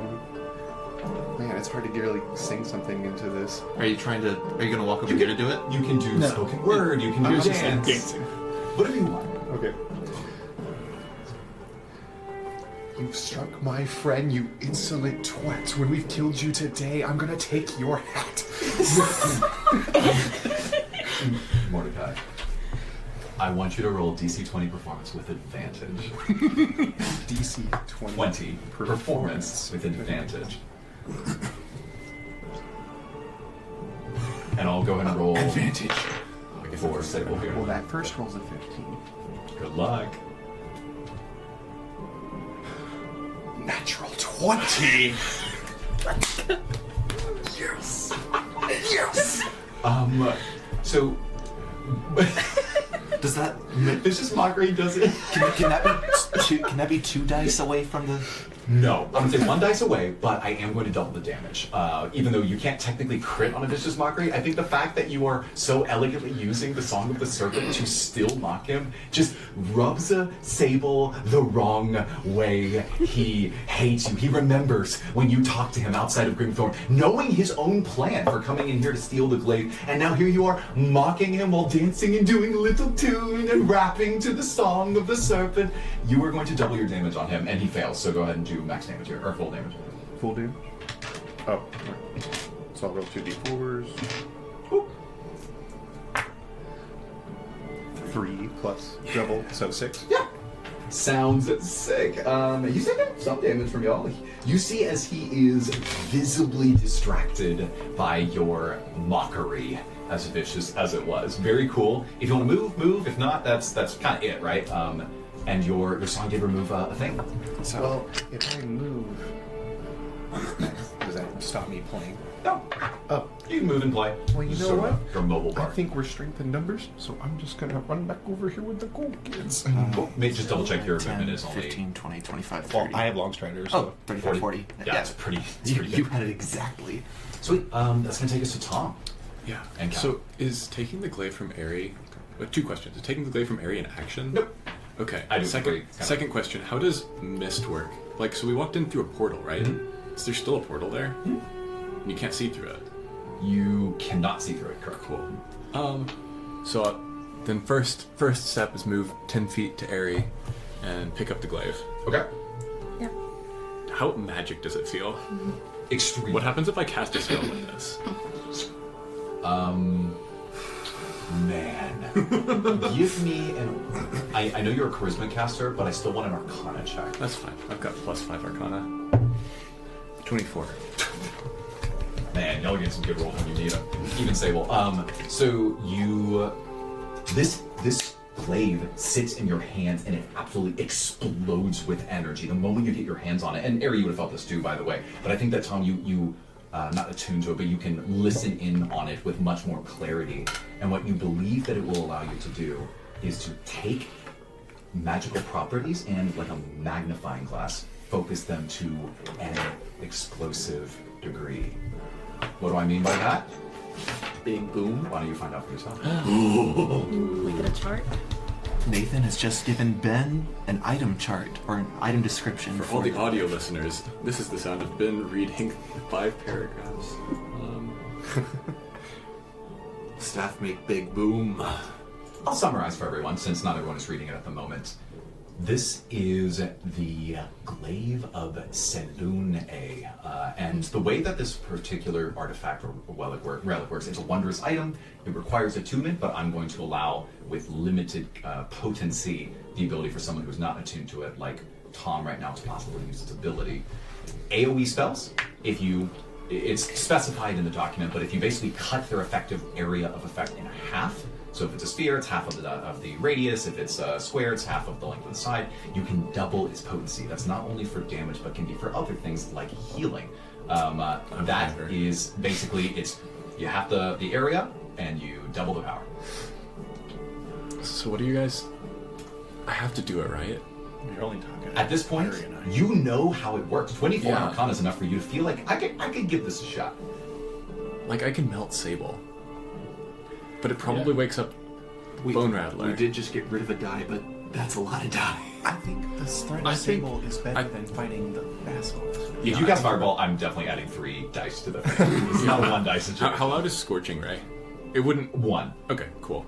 In that case, I'll have... So, retcon a little bit. I would have Yeah, go right on. Callan do the song first. Okay. Oh, and I've got to move our tracker up too. Yep, good tactics. Make sure that the dice are down low. Yeah, So, reduce 1 die. yep, he plays a song. He's We've got guaranteed 4 he in doesn't have to there. roll performance. We have 5. So I'm just going to put the snake So at the we end. take 1 out though. Because he's playing the song. I thought it was we take it out when they both play. Oh, that's 2. No. Each time. Oh, So there's 4 in there. Expected values 14. Something math. See, the thing is, if I don't, then Sable's gonna walk up and murder me. Or Airy. No, because I've got the he's glaive. Oh yeah. I have no strength. Makes me a little more epic. Sorry, everybody. So I'm going to cast Scorching Ray on Sable, and I'm going to do Empower Spell. Which lets me reroll some of the dice. With the staff, the glaive. Glaive doesn't do anything because it's not an area of effect spell. Okay. This is just a nice, beefy second level. Oh, I forgot my original plan, but that's fine.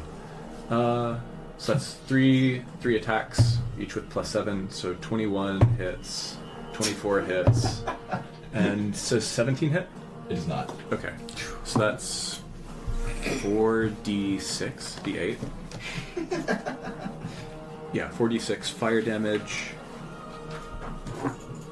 Let him You have it. want some d6s? Yes, that would actually be really helpful because I can reroll some of them.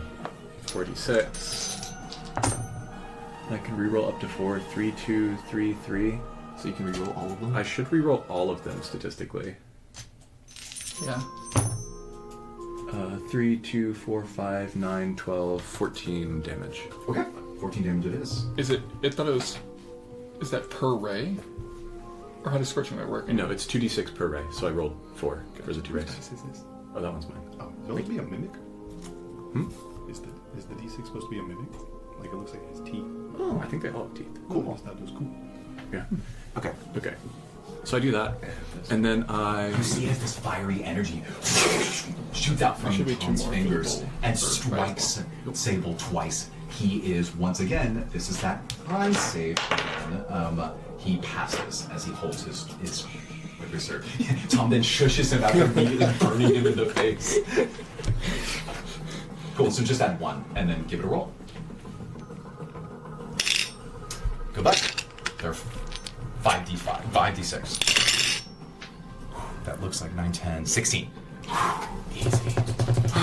It is a razor's edge over here as we have 2 musicians that are playing songs and everyone else is fighting silently as quietly as possible. Then I spend the last 20 feet of my movement to just get on the other side of that mist so he can't see me. Yeah. So you dash through the portal, you're going to appear right back in the room that you left inside the Sphinx room. So I've clocked him on every perception check. Do I see him begin to panic as Tom disappears?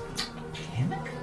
Like, how does he He look? just seems determined. Okay. I rolled your perception earlier. I guess you get the sense he wants the glaive. Okay. That takes Out of the into exploding Winton. chest. The glaive has Out of left the room. How injured does he look? A little. A little. Yeah. Okay. Mildly scorched. Okay, so 5, 10, 15, 20, 25, 30, 35, 40. Amazing. Get myself right here. Got it. Body blocking. Classic. And I want to, Give him a hug. as quietly as possible, I want to grab, or not necessarily grab him to restrain him, but put a hand on him. Yep. And I want to cast Inflict Wounds. Ooh. I like that. A quiet necromancy spell. That's Be sure to do the shush first. Let It's him a know. melee spell check. Yeah. So here's what I'm doing. I'm putting my hand on him. That's so brutal to think about. Yeah, make a melee attack spell against a creature that you can see. Yep. On hit, Go target get him. takes. Okay. Where's my d20? Here's my d20. Bloodbending.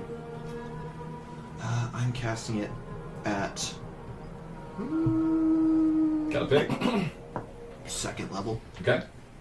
Good luck. Okay, plus does an 18 hit. It does not. At this point, you would know that his AC is 19, so you can write that down if you wish. Dang it. Okay.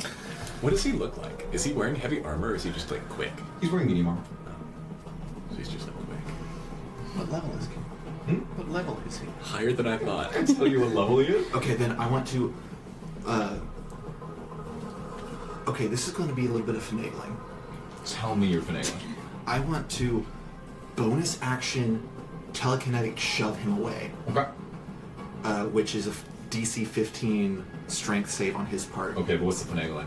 If he fails, Okay. because he's leaving my range, I want to also make an attack of opportunity. Yeah, that's rules is written. You can do that. Okay, then that's what I'm doing. Yeah. I have no bardic inspiration. I see that. Oh, I'm sorry. No, that's not rules is written. I think the language around opportunity attacks is they have to willingly leave unless it's a spell that would specifically say it. Then I'm going to telekinetically shove his hat into my hand. Did Mordecai say that you were going to take it out?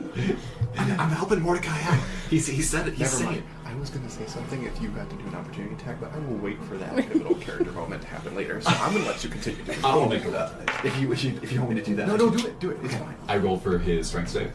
I know it's technically his hat. His strength save A nat 1. was a nat 1. That's what he deserves. I take his hat, and then I immediately shove it in my bag. His in my iconic bag. cowboy cap now is in your possession. You put it into his bag, and he is distraught. So I went over to him, I put a hand on him, I shushed him, and then I summoned his hat into my hands. So mad. I want you to roll his wisdom save. What's he get for like addition? I'll tell you. I'll resolve it based on what you roll. Okay. A 3. He is so angry. I think he is going to scream at the fact that this hat has been removed from him. He goes, "What? How dare you!" And it cuts through the silence. I yell, I'm only going to count as one die, but it is definitely loud. Can I try to like reaction put my hand on his face? Yeah, give me sleight of hand. If it's really high, we'll say you like block his yell. Because I was already trying to shush him with my hand in the general area. Yeah, but you have a hat in your hand. Sleight of hand. Sleight of hand. This is so okay. This is so dumb. Does an 18 shush him? Yeah, it does. Okay, so just full sequence. When he walks up, puts his hand on him, tries to cast inflict wounds while going shh with a finger over his mouth. Then, when he fails, takes that hand, basically force pulls the hat off of him, shoves it in his bag, sees it with the other just how upset Sable gets and begins to yell, and then puts his other hand over his mouth and shushes him, forcibly covering his mouth before he yells, which was, I guess it didn't really meaningfully affect anything in the fight, but was incredible. Just in case that wisdom saving throw, he was so pissed off, is he still thinking about the staff? Or does he care about I'll roll at the start of his turn. Just don't let him shoot arrows at me. Maybe he goes rogue and goes for the hat. And all this time, Mary and Borin are just there Yeah, going they're like... just like. Mary and Boone are just staring like, what the? Jumping up and down, trying to climb me. That was just My nose. It's been a while round. that was a very deep Cyrus, you're character. next. That was a very deep Alright. character moment. From me and you needed him to suffer. We're gonna Just for the learn damage. some science. We're gonna go 1, 2. They're definitely gonna attack you. Okay. Yeah. Wait, could you go this way instead and only take one from one? Let me see No, the 'cause he's strong. math. We'll take one 1, of them 2, back. 3, 4, 5, 6. Yeah, I'll do that. I'm gonna go to here. You're a 17. Mummy misses you. You see as it swings in your direction and you dash out of the way. All right. Not yet. What is Save it for next campaign. what is Sable armor made out of? Leather? What is his sword made out of? What's his bone made out of? A big metal. It's a Okay. rapier. Can I make that metal very, very hot? With heat metal? Yes. Absolutely, yeah. It's weirdly it's not in his hand because he was just pulling Oh his yeah. Well, that's even better because it's still on his person. I don't What think it kind of just hangs off the belt, doesn't it? I was gonna say the rapier not. In physical contact with the object. Yeah, sure, why not? Cool. He makes a con save or drops it. He takes 2d8 fire damage. Because it's just stuck on his Roll person. damage. 8. Okay. 9. Cool. Good. Looking a little hurt. And then he takes a con save to drop it if he can. Well, let me roll first and just see if he decides. To try to detach his belt. It is 2d8 more if he keeps it, right? Per round? Okay. I think so. I can use a bonus action to I heard Mordecai do the singing damage. about wanting his hat.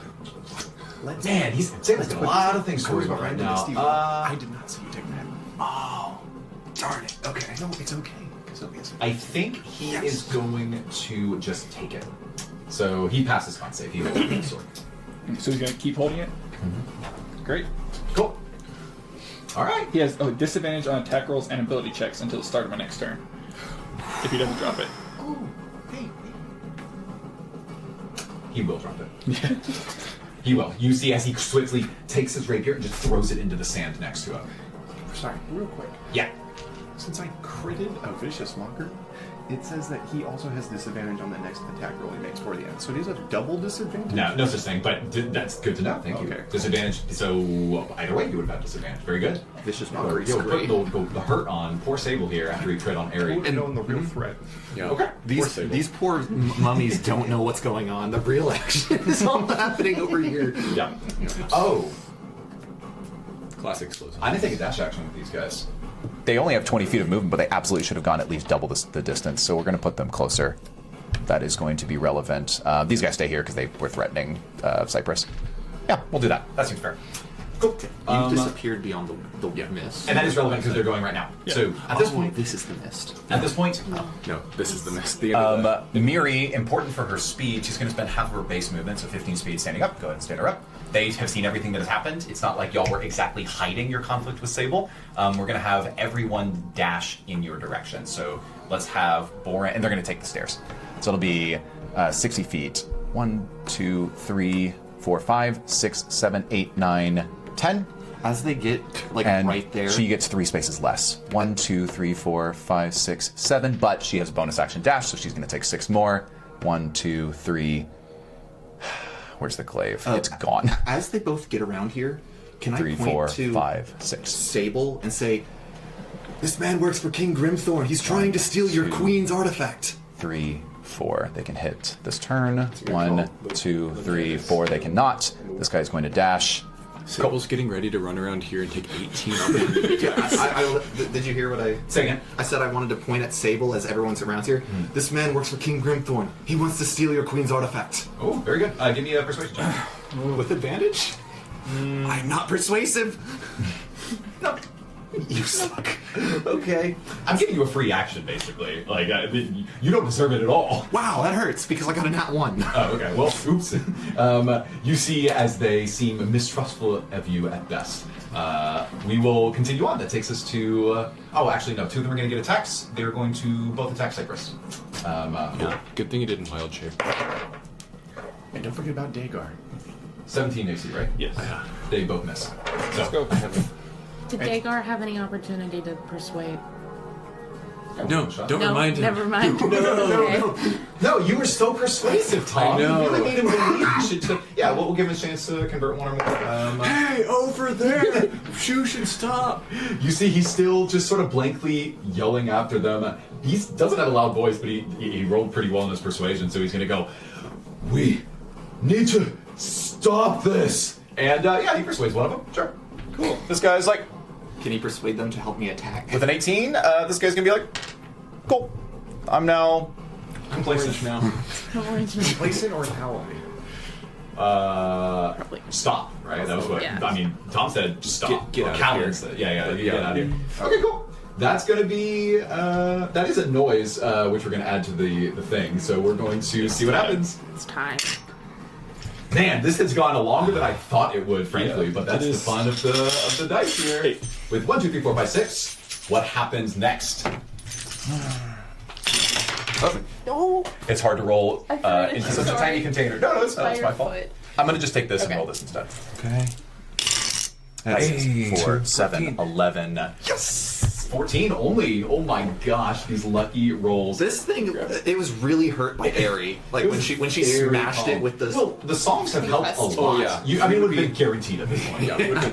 Well, it's only perfect writing that something stupid is not going to the loudest sound, like the smallest sound ever that Nathan deems it is going to like actually roll. That's going to take us to Airy. You're up. Like the last. Don't worry, I'm gonna When cast can I be Fireball healed? and save this boss fight. So your speed is halved. You can only be All right, healed you after cannot heal Sable's after turn. Sable's next turn. So I Okay. can heal you after the next round, but he has to go through all this. I did. Yeah. Yeah. You Think have I 15 feet of follow- movement. Well, I've got 2 dashes. Yeah, 20 feet. I'm just Oh, Yeah. I have was- 20 feet because I have Oh, Long yeah. Strider. So there's no need to cure So, your wounds. Okay. I can't be cured. Okay. 5, 10. I'm on the other side. Yeah. For this. What are round you of combat, doing? Well, I only had the movement to get onto the other side of the thing. I couldn't move any further. So you could grab it and go further. So I'm gonna take the glaive, I guess, Yeah. and go How much further further. are you? This may not matter, but we'll. So we'll I've see. used 10 feet of movement to get to him. You'll hide yourself in the little alcove room with the explosive chest. That's an option. We'll get back to it. The problem with the explosive chest Is that it hasn't gone off? is that it's explosive. Yeah. I don't have my. We'll let you figure that out, but that's it, right? You're just moving. Yeah, I'm grabbing it. taking 2 dash actions. Yeah, So you're I can get here to now? 60 feet Your or 50 hammy feet is into the room. cramping badly with an arrow sticking through it and sort of necrotic energy seeping through your body, much like your arm. But you push through the pen and you. Yeah. So wait, relevant for my turn. Are you taking the glaive? I am taking the glaive and moving 50 feet. Yeah. Make your con save Actually, My con save for your hamstring. You could also hide in the little alcove. Hamstring. 15. Go. So you clear it. You're able to shake it off. Okay, So great. starting on your next turn, you are back to normal speed. That's going to take us to the top of initiative and Sable. Ooh-wee. What You is could also Sable hide in right the now? toe of the Sphinx, since it's right there. Oh, Sable yeah. has had his hat I stolen. don't even have the He thing. threw his rapier to the ground. He's not doing what with that. Can I roll a stealth to hide in the room that The, I'm in? in the toe of the Sphinx that was able to be opened. Just keep that number in case I ask it. later. Secret toe. They'll never, because there's 3 secret toes, right? And so if she hides in one of them, they'll be like, obviously there's not another secret toe. There were already 2 secret toes. So, Sable has had his hat stolen.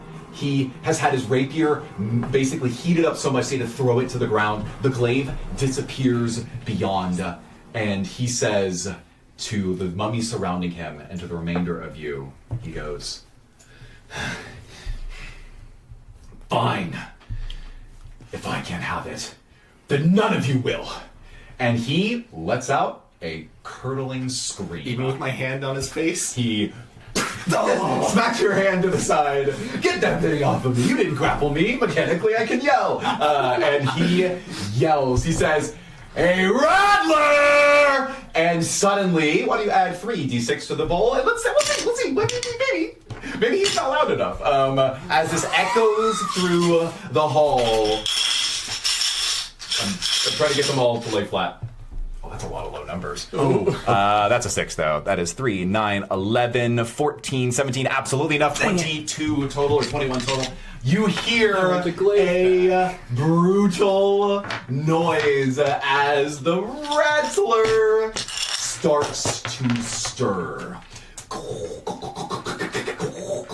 As the tail drags along the ground, and you see as it raises itself up to its hulking, gargantuan 60-foot height, and simply screams in sort of an otherworldly screech. And it's going to immediately begin to strike. You hear the noise of sand rumbling underneath all of you as this whirlwind of sand begins to pick up. It's desperate to look in your direction, and as sand begins to stir in the pit that surrounds it, you recognize that if it can't have the glaive, it will bring down this entire temple in its pursuit to find it. But what happens next? We'll just have to find out right after this break. See you soon!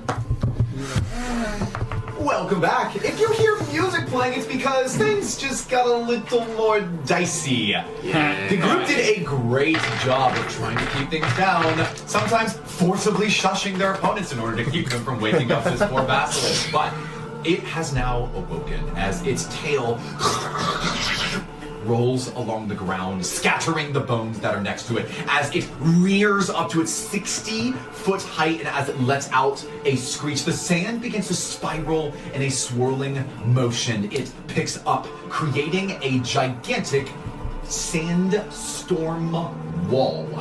So its entire body is swirling with sand that comes up from the ground and surrounds it. Anyone who enters it will be immediately shredded by its presence. But, more importantly, it is beginning to pull sand from the outskirts of this domain. I need literally everyone that is in the sandy area denoted by the pink to make a...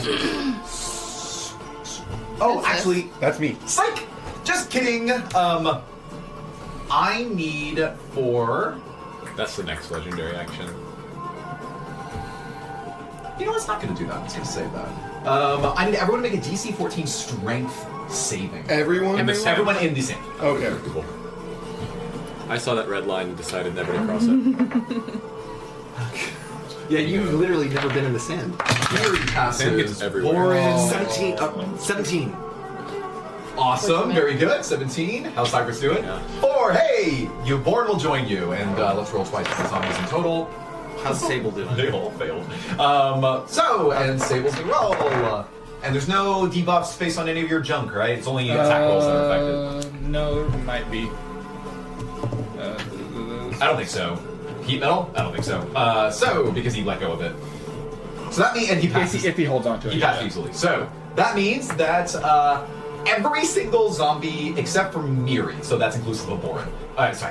Mummy, is going to get pulled inward. Did anyone have a mod that was lower than an 8? Cypress gets knocked prone.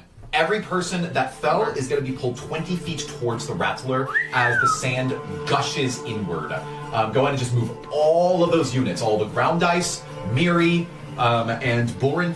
Actually, sorry, Miri saved, Boren saved. So save that that. one, no, that one's Miri. Saved is in pass. 5, 10, 15, 20. That one's Miri. This one's Miri. Boren's the one with the frying pan. It's Miri's a frying pan. 10, 15, 20. I should get it just a halfling instead. 5, 10, 15, 20. Cool. And this guy got moved in. Cypress and Boren are prone. No one else is, from what I rolled. Cool. Great. As all that has happened, anyone... Yes. As that happens, the sand begins to pick up, and you hear... And you see that the foundations of the 4 columns are beginning to compromise. They're losing their integrity. You would infer that within the next 6 seconds or so, they might begin to tumble down. That's going to take us to Mordecai. You're next. Well, if we're not playing music, Oh, it hasn't taken its action yet. That was its legendary. I saved that thing for later. for those of you listening, my face went from like excitement to just like straight face, like Brennan Lee Mulligan. Of course, that had to happen before I could have my. Yeah, you have to have the AOE first. So he is going to right. He is desperately looking for the glaive. He only woke up after it was completely out of the room, so it's not very intelligent. I'm going to give it a chance to infer from the action where it's gone. Out of one of 3 corridors? Well, so look at what's happening here. Y'all have basically made a breadcrumb trail in this direction. There's this guy over here in the right corner. Yeah. And there's a nest. And he keeps shouting. Yeah. We have to leave. Yeah, that's the guy, right? That one mummy. Here, how about this? It's the leader of the D&D is mummies. fun. He has He was there that night. So he has -1 to int, which gave him I gave him a raw int check of 18. Or well, yeah, raw mod of 18. So he rolled a 19, 18 total. Dumb luck. Tom, since you're the one that initiated this, if you roll higher than 18, so 19 or 20, just raw on luck, it'll choose Dagar instead of literally everybody else. Well, they're not here. Yeah, Sure. We already did We're this good. argument. We're good. A nat one. How does 1 work? It doesn't go for Dagar. Okay. Good try, though. It begins to Got that in my infer... Well, I mean, I didn't expect that to pass. I mean, it clearly knows where it's going, and it's going to start moving in that direction as it rumbles forward. This whipping wind wall at its wake is going to shred everyone that it crosses over as it buries completely under the sand. Breaking through some of the stone, and it is going to move... It is no longer. It's actually scary with it not being there anymore. Use an action. It's going to go literally basically here. This is the most convenient move here. And the sand comes with it. Wait, so it hurts him? Yeah, absolutely. Yeah. It's going to hurt basically everyone. No.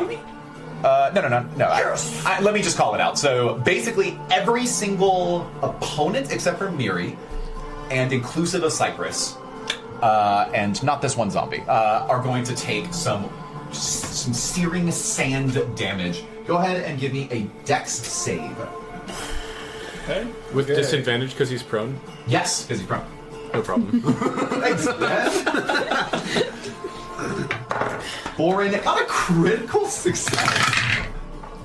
That's that nat 1. Yep. All the zombies passed. Literally, or all the mummies passed. Literally all the mummies passed. You go. And Sable roll a natural 1. So we're just rolling all over the place. So It's not having a great day. the living are the ones that get hurt.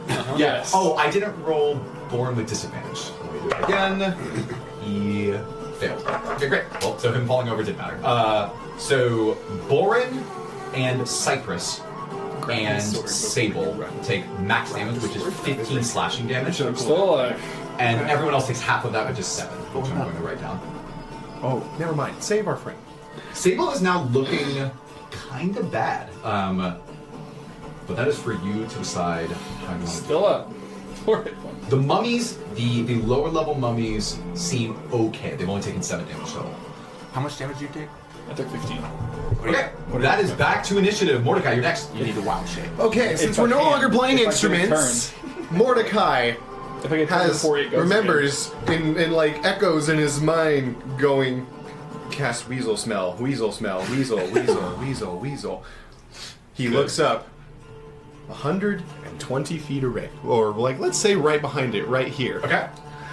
Mordecai casts Major Image Okay. of a 20-foot tall weasel.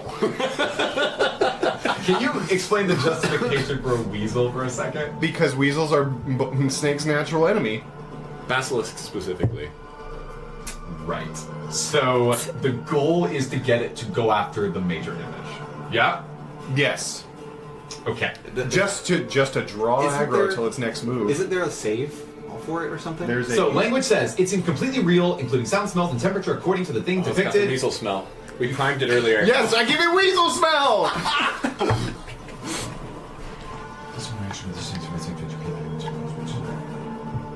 I'm gonna make it do a reaction investigation check.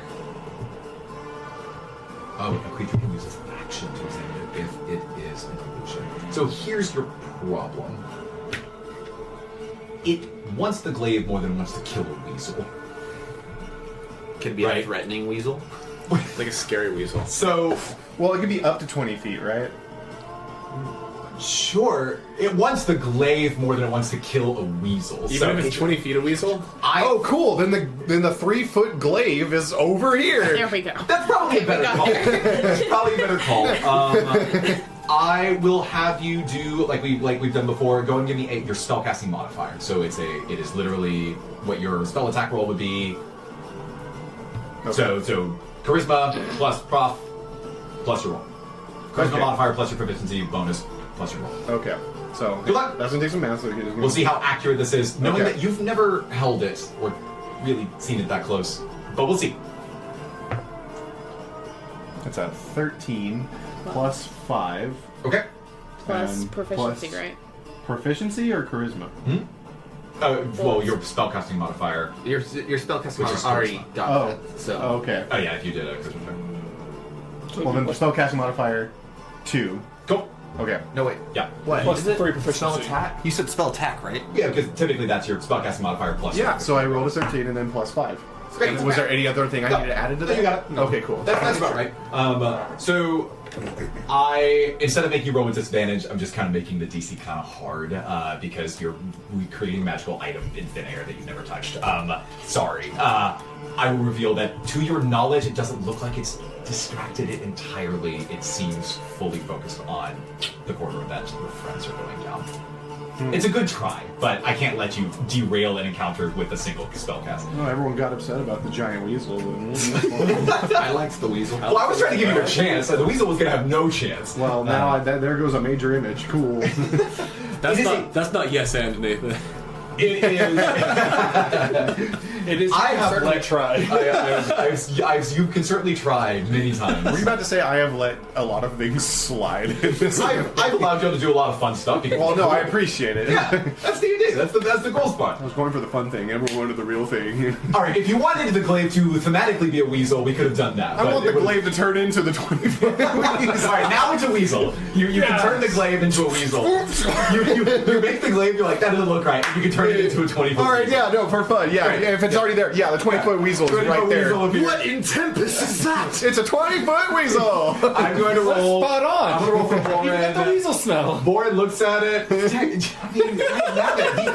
mean, he rolled really well, which I'm sorry about. He just looks at it. He's like, what is that? And then one of the mummies next to him goes, roll a 1. It's like, a 20-foot weasel! Dagar says, let go of the weasel.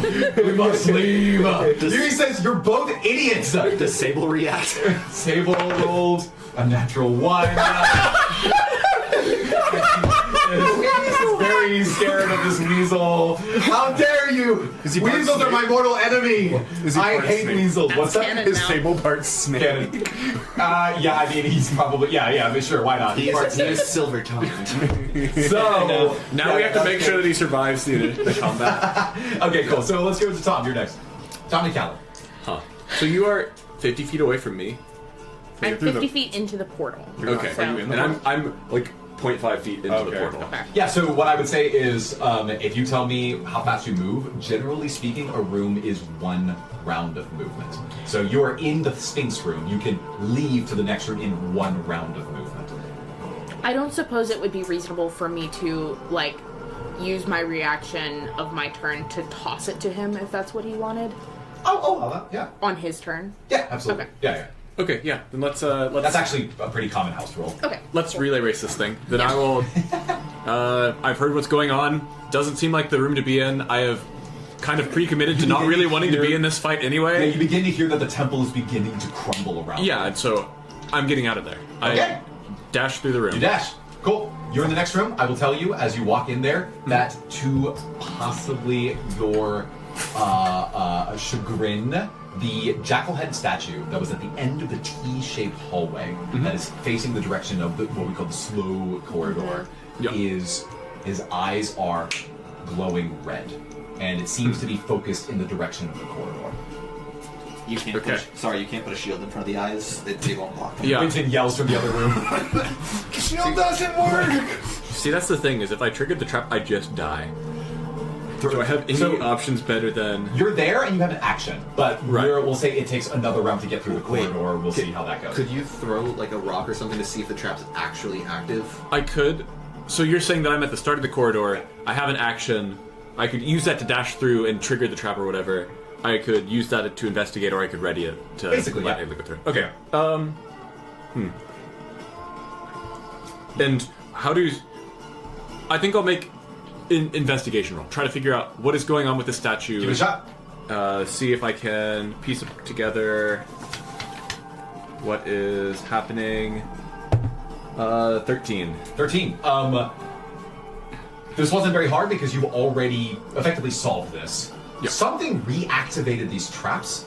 You know that the thing that deactivated was in the side room about 30 feet down and off to the side through the secret panel that Cypress removed from the wall. Okay. You perceive that you could deactivate it again. There's nothing different from what you saw before. Cool. And that What's is. that? Well, Oh, yeah. Spinning blades were on the other side of the room, so we can Yeah, just attack outside. this, Yeah, turn on them the off. other end of the corridor. Yeah, And then Yeah. go. so that is my action, Yeah, is to that's make the right. investigation. Okay, Yeah, cool. You're like looking Then, at the statue and thinking about it. So that's going to take us to the lair action. Yeah, so I'll pre-commit to whenever Ayla runs by, or whenever Ari runs by, he'll say, the lair. it's, go through the room, the trap's back on. Yeah. Yeah, cool. The Bone Rattler looks at those that are in front of it, and it is going to take some basic swiping attacks at. This is going to be. So us three? Oh, you know what? It's definitely just not going to do that. It is going to deactivate its sand, and it's going to prepare for something else. You see that its head begins to curse around the room, looking intently, and it slams the ground, and you see a ripple go out through the entirety of the sand and the temple. I need everyone in this entire room to make a dex save, unless you're lying on the ground. Oh, so even including me. Yep. Okay. As the Tom, you're not ground in the shakes beneath your You're feet. not in the room. Callan's in the room. Okay. I forgot to take a turn, so I guess he's going after the basilisk. Miri stays standing. 20 for Sable Callan. stays standing. Then you're good. That's a modified 20 for me. You're also. It seems like everyone that's might a say. 16 for Yep. me. Everyone stays standing as this thing tries to shake you off your feet. You infer Sable's that. up. What's that? Sable's Yeah. up. Okay. Winton, you were next. Okay, wait, Callan's gonna continue playing the song and then get into the next room. Okay, great. So you are 5 units into your Song of the Serpent. Yeah. Halfway there. Halfway there. Whoa. Can I start? No, I can't. I cast a giant weasel. That takes us to, I think, Winton. Yeah, Winton and then Cypress turn deck. Okay. 5 turns. Okay. So we Okay. can roll. Okay. We can charm it. I want to cast Spirit Guardians. Or we can put it to sleep. Spirit Guardians. With blessed damage. Okay. Holy damage, whatever. What's it look like? Since, even though I'm dead, I'm still a devout priest of, or a devout cleric of Tempest, it is essentially just, you know Final Fantasy 15? Not really. Okay, it is a spinning aura of weapons. Oh, cool. Spectral I do. weapons. Cool. Yeah. No, I can imagine. I'm picking up what you're putting down. Thank you. Oh, you know Kingdom Hearts, where there's also a spinning thing full of weapons. Oh, you know Except for Fire Keyblades. Emblem. Fire big spinning Emblem. thing. You know Yeah, Baldur's yeah. Gate I'm was this thing called noticing there's Spirit Guardians? Yeah, so It's like that. so it's Like you're gonna say actually not even just yeah, it's just a wall of it's a spinning powder aura daggers. of weapons, and it's not like it's like each one is just like an arm race of different weapon passing each one, like a battle axe, then a war hammer, then a glaive. And so holy damage 15 feet all around me, Yep. and I get to choose the people battle who are not game affected. Of I think One Piece on the GameCube. Should be just enemies Shut up. affected, Where you right? spam A, and then you do gum gum. Everyone's affected, but he can. Machine So gun or whatever, and it's when like you a cloud cast a of spell, you fists. can It's like designate that. any number of So creatures you can see to be unaffected by it. Non-existent One So, Piece. him? That was for you. Him. I can't see y'all, can I? Right. So I'm just going to dedicate her too. She's not affected. Okay. To Miri? Yeah, Mary. Okay, great. I don't want to kill her. Awesome. Okay, so they have to make a wisdom saving throw of 15. Got it. Basilisk saves, but Sable does not. A wisdom. Okay. Interesting. Sable's gonna die. Oh, Right now. Hopefully we take his bow. On a hit. It's okay. We have his hand. Yeah. Oh, that's. I don't think any of us spiritual use weapons, those except for guardians. maybe Aerie. Yeah. It's my only ranged. Okay, thing. but on a successful save, it only takes half as much damage. You could have homing. And I had cast that You don't even as have to a see 'em. third level Shoot in the spell. air. So it takes 3d8.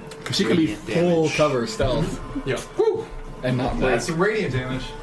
In BG3, did Spirit Guardians work that way? Like, did you send them out and you could pick Okay, people so who it didn't, 6 or did it just assume all allies in combat? 15 damage. I think Okay. all out. Save it. 15 radiant damage. So Sable is looking pretty bad right now. You notice that he winces especially hard under the strain of this bright light that is shooting into his body. Okay, Like and so this? he takes half of 15. Who's that?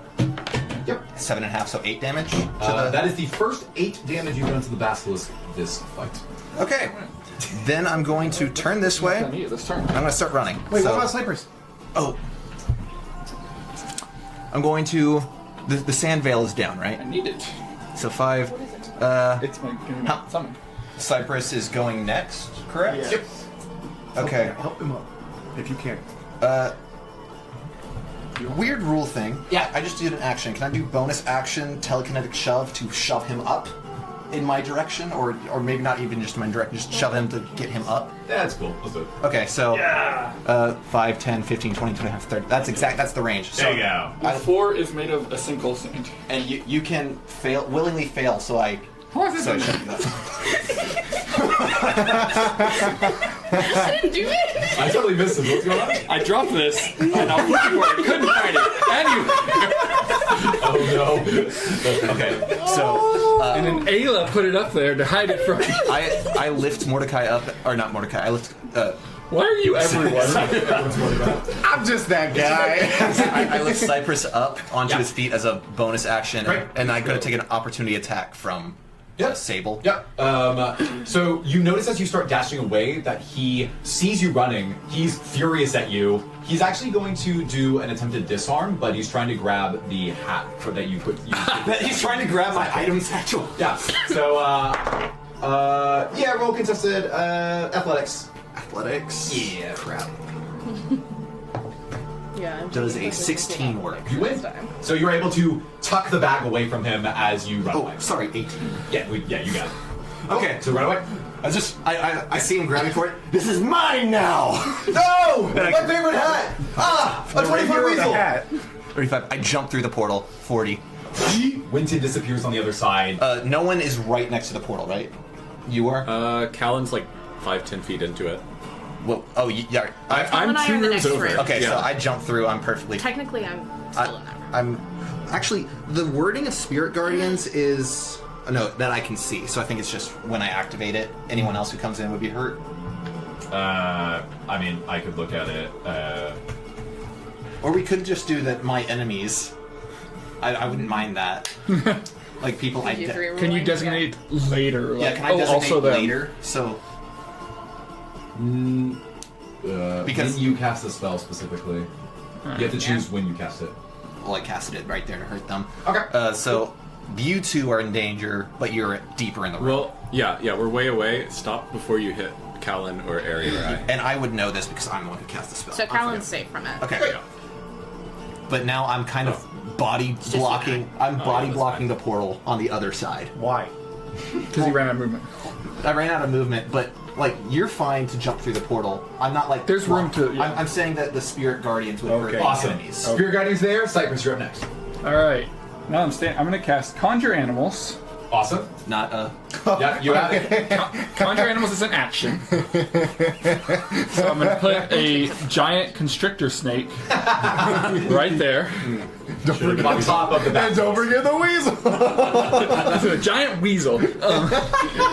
you summon a giant weasel to help fight. And then I, as a bonus action, I'm going to Wild Shape. Hey. I did it, guys. You did it, and you turned into? I turn into Direwolf. Direwolf, very good. You're already on your feet because your buddy here picked you up, so you have full movement. Does actually, there's someone in between me, so I'm not directly next to him, so he wouldn't get reactions? He doesn't get reactions that way. Oh, okay, cool. So He reaches out with 5, his chicken arms. 10, 15. I get 100 steps. 100 feet, so...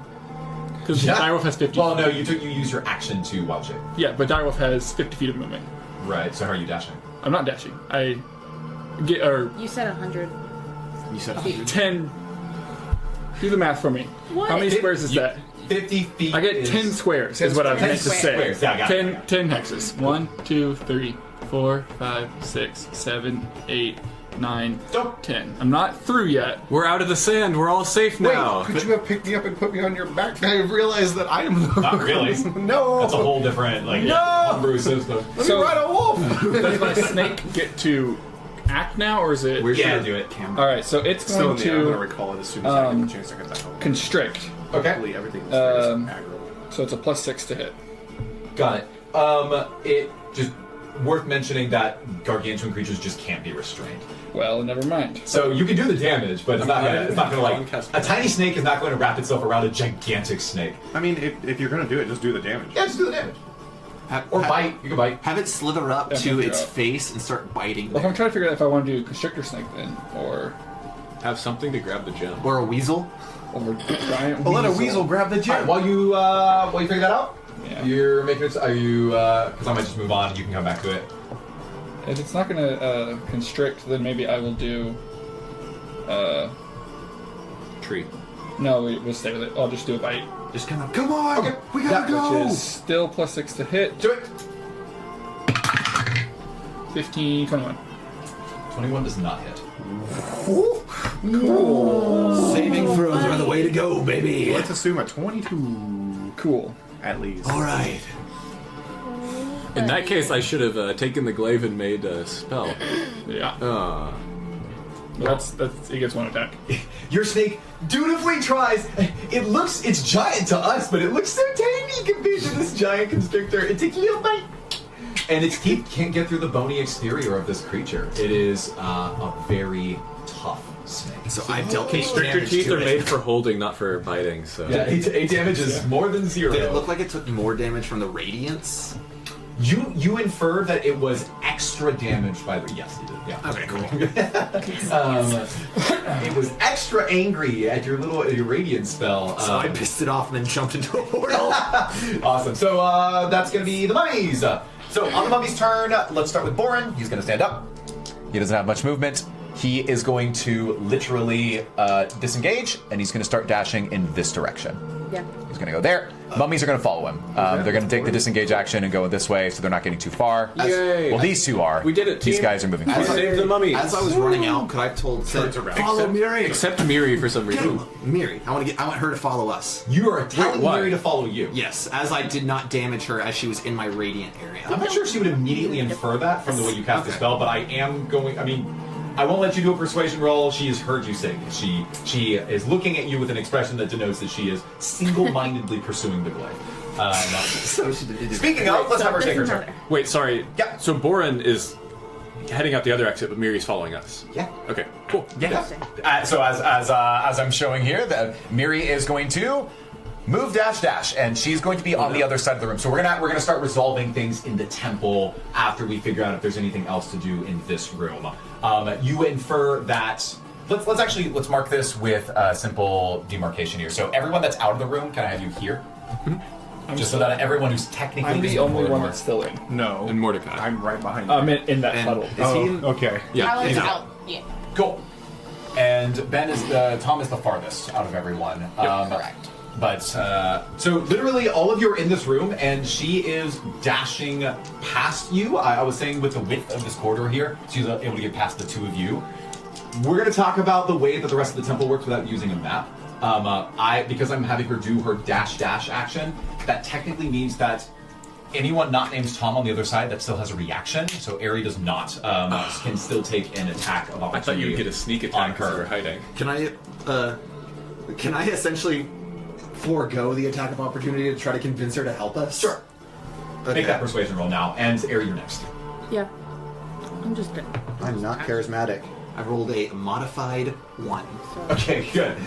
She is angered by you, and she considers swinging her dagger in your direction, but realizes she's already dashed twice on this turn, making it impossible. Yep. I'm just dashing. I get 120 feet. Bada bing! So you run past where Tom is. Yeah. Tom tosses you the Just glaive. really You now remind me find that yourself she's at the gonna dash beginning away. of the. Well, you have two choices. You can go in the direction of the maze, or you can go in the direction of the slow corridor.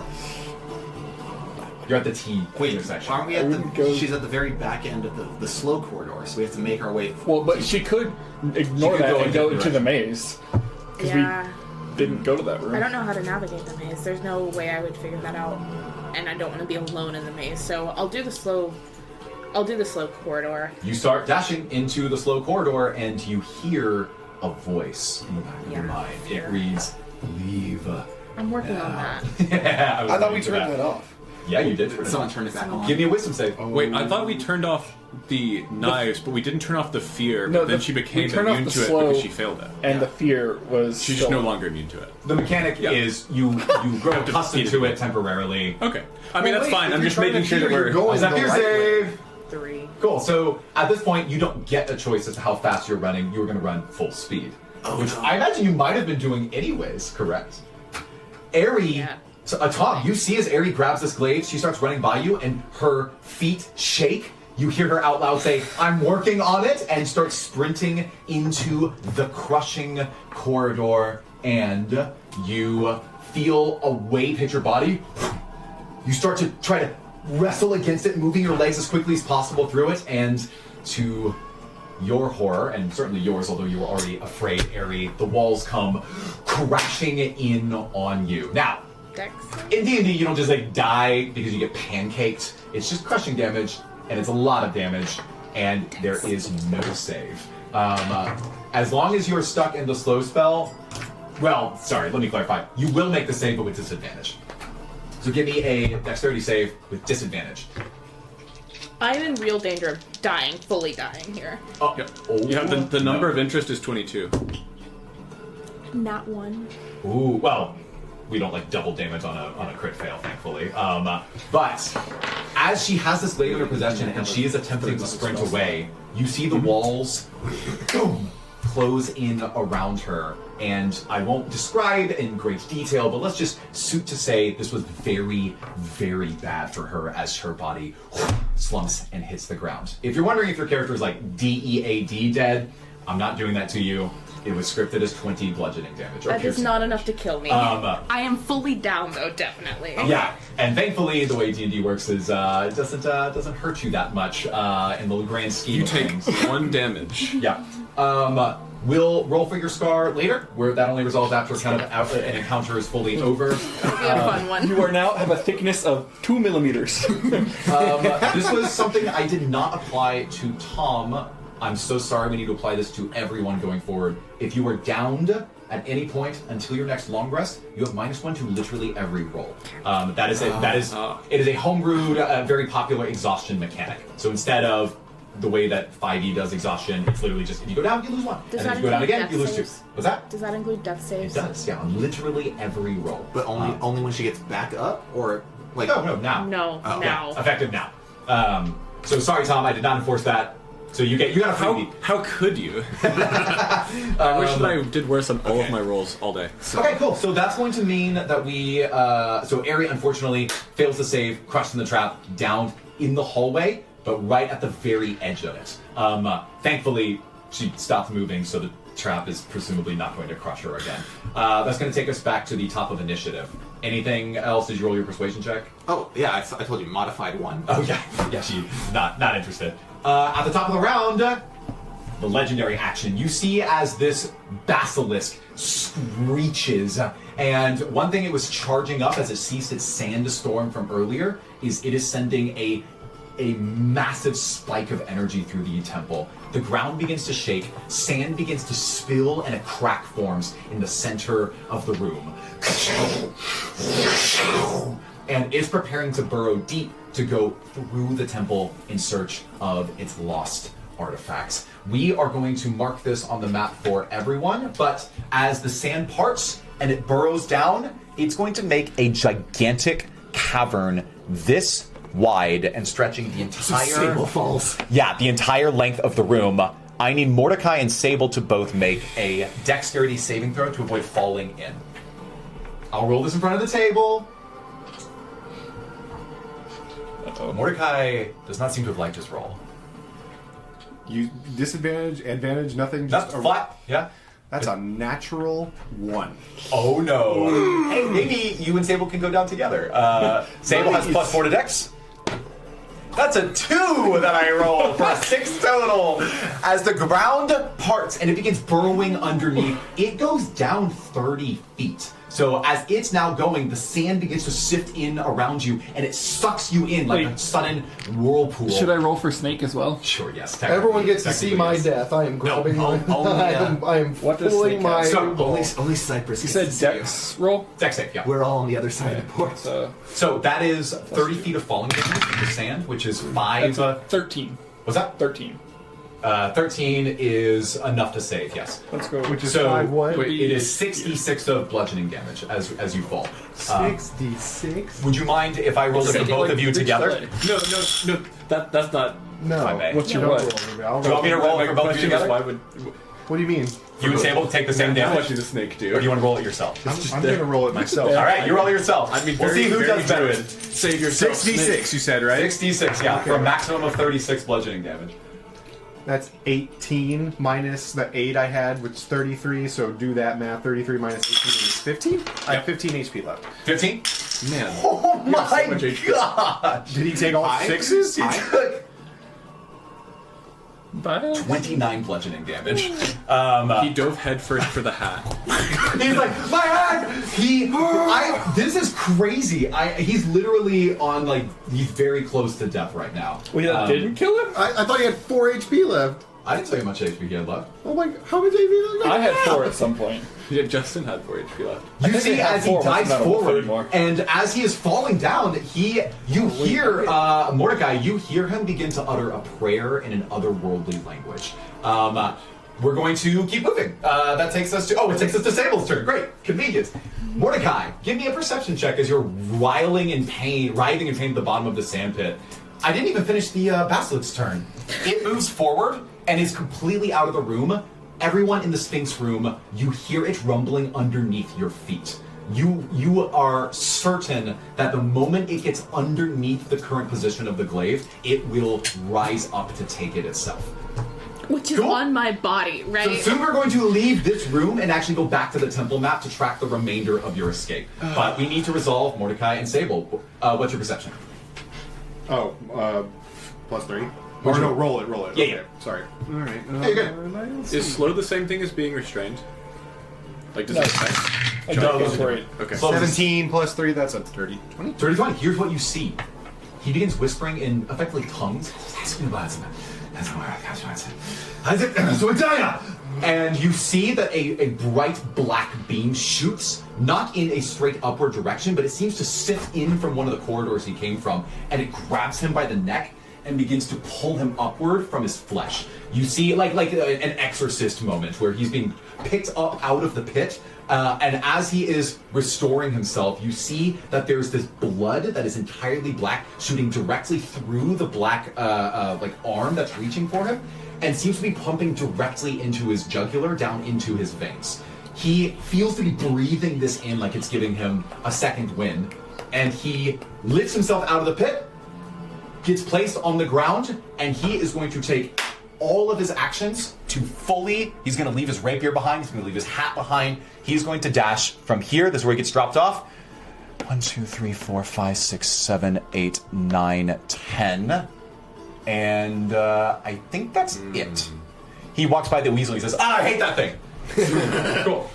And I was hoping he was going to follow us. Okay. So he's piecing out, and he's heading for the portal he came in from. Okay. That will take us to Mordecai. You're next. Okay, so straight up. Is the portal still up there, and can I get up there? It would be a very difficult athletics check to climb it. It would also be all over. Do you have 2 spirit points?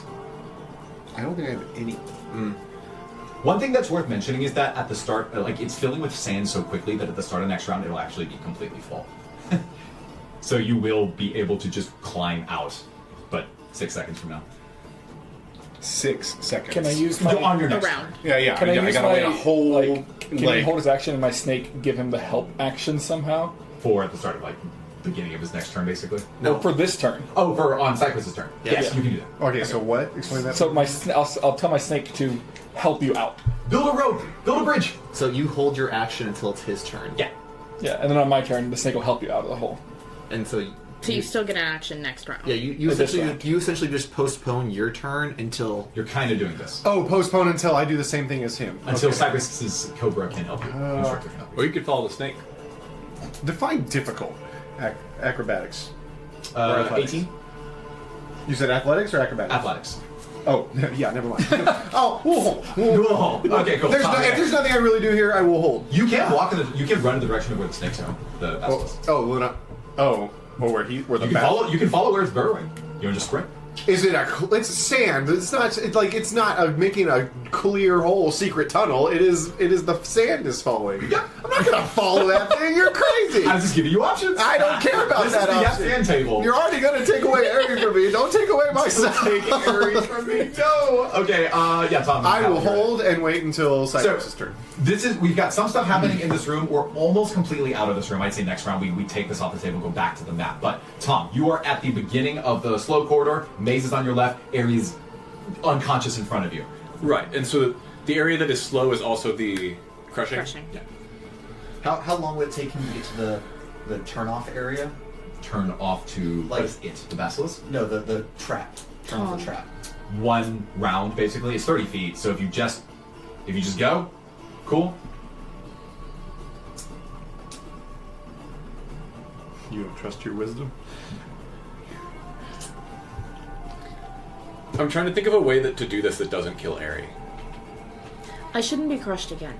Yeah, she's Unless out of he triggers it. No, you said that I was far enough in the. So yeah, did she get blown back Am I into gonna the get corridor? crushed again if he triggers it again? You roll luck. No.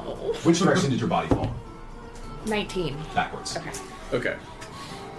So for the rule of cool, can I say that she got blown back a little bit? Yeah, I'm saying she's now out of range. Okay, so then my plan: grab the glaive off of Ari. Yep. I know the snake is coming for the glaive. I'm not going to be able to outrun it, especially in a slow field, and so I'm going to just prepare fireball. Like it's coming up through the floor like this.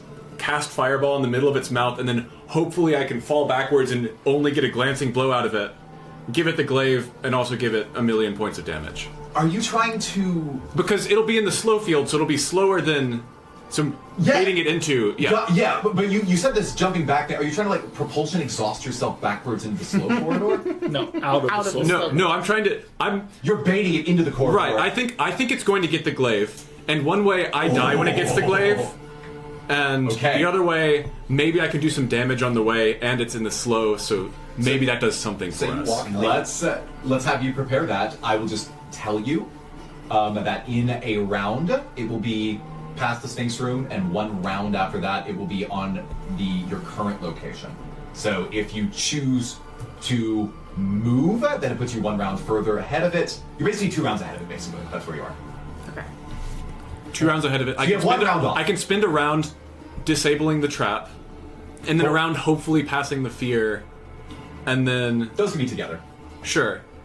Yeah. And if I miss anything, then I'm in the same position, but I don't have a prepared spell, right? Correct. And I don't have a trap to slow down the snake. Yeah, I But you think could prepare the spell next turn? Is that what you're saying? Right. So you have a turn to do it, and then next you turn have you one can turn. prepare the spell. Unless Sure, you're but dead. if I disable the trap, then the snake doesn't get hit by the trap, right? Fair. Let's go. Let's change. Yeah, I don't trust my ability to outrun the snake. I don't trust Ares' ability to outrun the snake. Not anymore. So I have 2 turns. I'll make 1 turn to stabilize Ares, or make a medicine roll to try to stabilize Ares. DC 11 or DC 10 medicine. Well, you could also just wait for me. But so does he have the negative one? Hey, Ben. You got a negative Ben, one. Yeah. You could What's wait. up? I'm literally after the layer action. I am running towards y'all. Sure, but I don't have anything else to do this round. I'm just waiting. Yeah. Okay. So you have -1 because of your, If I'm exhaustion. stabilized, do I still get the effect Yes. of your... Yeah, as You're long still as you have- unconscious. 20. Great. Oh, Or, that's no, 20? sorry, No, that is mo- +1 -1 is actually 19. Okay, that's fine. You stabilize. No more death saves. Thanks. Oh wait, 18. Sorry. It's fine. Yeah, you notice that. Well, you're unconscious, but you would have noticed that Tom has steadied you as you lay there. You get the feeling. Or the feeling. That's feel good. less Callan dead. still has a turn. Yeah, Winston, you're on Callan continues playing the song, continues down the corridor, so he gets to the other side of the Sphinx room, I think. I think that's fine. He can't dash because his action is playing, but Right. 30 feet, and Yep. we'll say we're up to 6 units of sing-songiness on the creature. 6 units. 4 more to go. That is back to Winton. Okay. So yeah, I'm. Winton's just running through the Sphinx room Yeah. to get to that. So with 1 movement, you were able to get. You were in the Sphinx room already, right? Yeah. Cool. You're able to run past Miri, who's standing there next to you, into the corridor. You see this unfold. You see that. I guess I'm going to say it's another dash action to get to Ares' location. Okay. I immediately cancel my concentration to just get rid of Spirit Guardians. Great. And I guess. If you have a bonus action heal, you can do that. Yeah, that's the plan. Yeah, I think Winton's got something up his sleeve. Wait, why did you cancel your concentration? 'Cause Oh, because you're I would not get safe. hit with it. Yeah, And so that's would he. fair. So I run up. Yeah. I don't even need to, considering the bonus action. Bonus action healing, where it heal for 8. Thanks. Dang, 8 HP. Grave Domain comes in again. Thank you. Yeah, keep in mind that your knockdown was bludgeoning damage. We'll come back to that. That'll be -1 to all of your rolls. Yeah. That's going to take us to Cypress. Yeah, you did a good dash. Cypress, how you doing? So I'll let Snake go first. Snake is going to help Mordecai out. What does the snake do? Straight roll. So it'll like make itself like a rope, basically. I like it. Great. Roll your athletics check, DC 18 with advantage. I still have to roll an athletics to climb this thing? Yeah, but you have advantage because the snake is helping you. Oh, okay. Well, The snake isn't like picking you up like a wheel you said an baby. 18? Yeah. That's a 5 for the first one, Whoopsie doops. I'm trying. and a natural 1 for the second. Yeah. No. Turns out climbing 30 feet of sand while it is falling in on you is pretty difficult. Okay, so now I just gotta wait a whole round until this thing gets back to normal. Yeah, or you can follow the I basilisk. love that Umbral Harbingers movie. Stop! The one scene where it was just Mordecai trying to climb up sand. I'm the cutaway guy. You know what? Since I held my turn on here and I couldn't climb it, oh fine. I pout and I pick up Sable's rapier and I stick it in my side. Like, this is mine now. Put his rapier in your possession. Is your camera still recording all this? No, I took it back as I was falling because I thought that would be impending doom. So they didn't see that. So the world didn't, or the Emerald Egalitarian did not see me fail to climb a snake. Brilliant's gonna be furious. Playing a game of eels and escalators over here. Let's go to Cypress next. I'm gonna 100 feet dash. Yep, you are officially way out of the room, all the way to Aries' location. Everyone is out of the room except. You've got a snake friend. I'm waiting for you. You actually Okay, don't, you actually don't mummies. have to wait for as long because you held your turn, so you're a few turns away. Mummies are going to. They're gone, and they're gone. This town's And still concentrating. there's no way. There's no way He he's hasn't taken any concentrating on that. damage. Would you say I failed concentration on the weasel? He's like 2 rooms over, but he I hasn't think taken it's any like- damage. I'll say that he stopped concentrating on it because clearly he has better things to worry about. Yeah, I don't know about like performing in song while concentrating. We established that it wasn't technically I concentration. forgot about the weasel. So, and then the only other ones were Boren finally makes it out. And Miri is going to dash all the way to your location because she's a rogue. She still has an action available to her. She runs up to you, sees Ari on the ground, quickly looks at Tom. Tom is holding the glaive, and she's going to say, "Give that to me. I can get it out of here." No. Then she is going to attempt to push you into the trap. Does she So doesn't know let's how do a the trap- contested athletics Does she check. know how the trap works? She went You for a don't know different what way. they've been up to. I'll roll in front of the table. She does not very strong, only +1 to athletics, and she doesn't have the athletics skill. Cool. I only have +-2. What? I'll do I roll roll? first. Okay. I'll roll first so that you know what to beat. Okay. Yeah. And So I know I whether I was should roll I always give first. tie to the player, One. so you just have to tie this. One. +1 equals. That's a Oh, no. natural 20. An actual natural 20. She's going to try to push Tom into the crushing trap. And with Been nice knowing with the y'all. glaive in his hand? He has it. Yeah. He's holding it. He said no. How does a 2 -2? That's a 4. No, it's a 4 -2.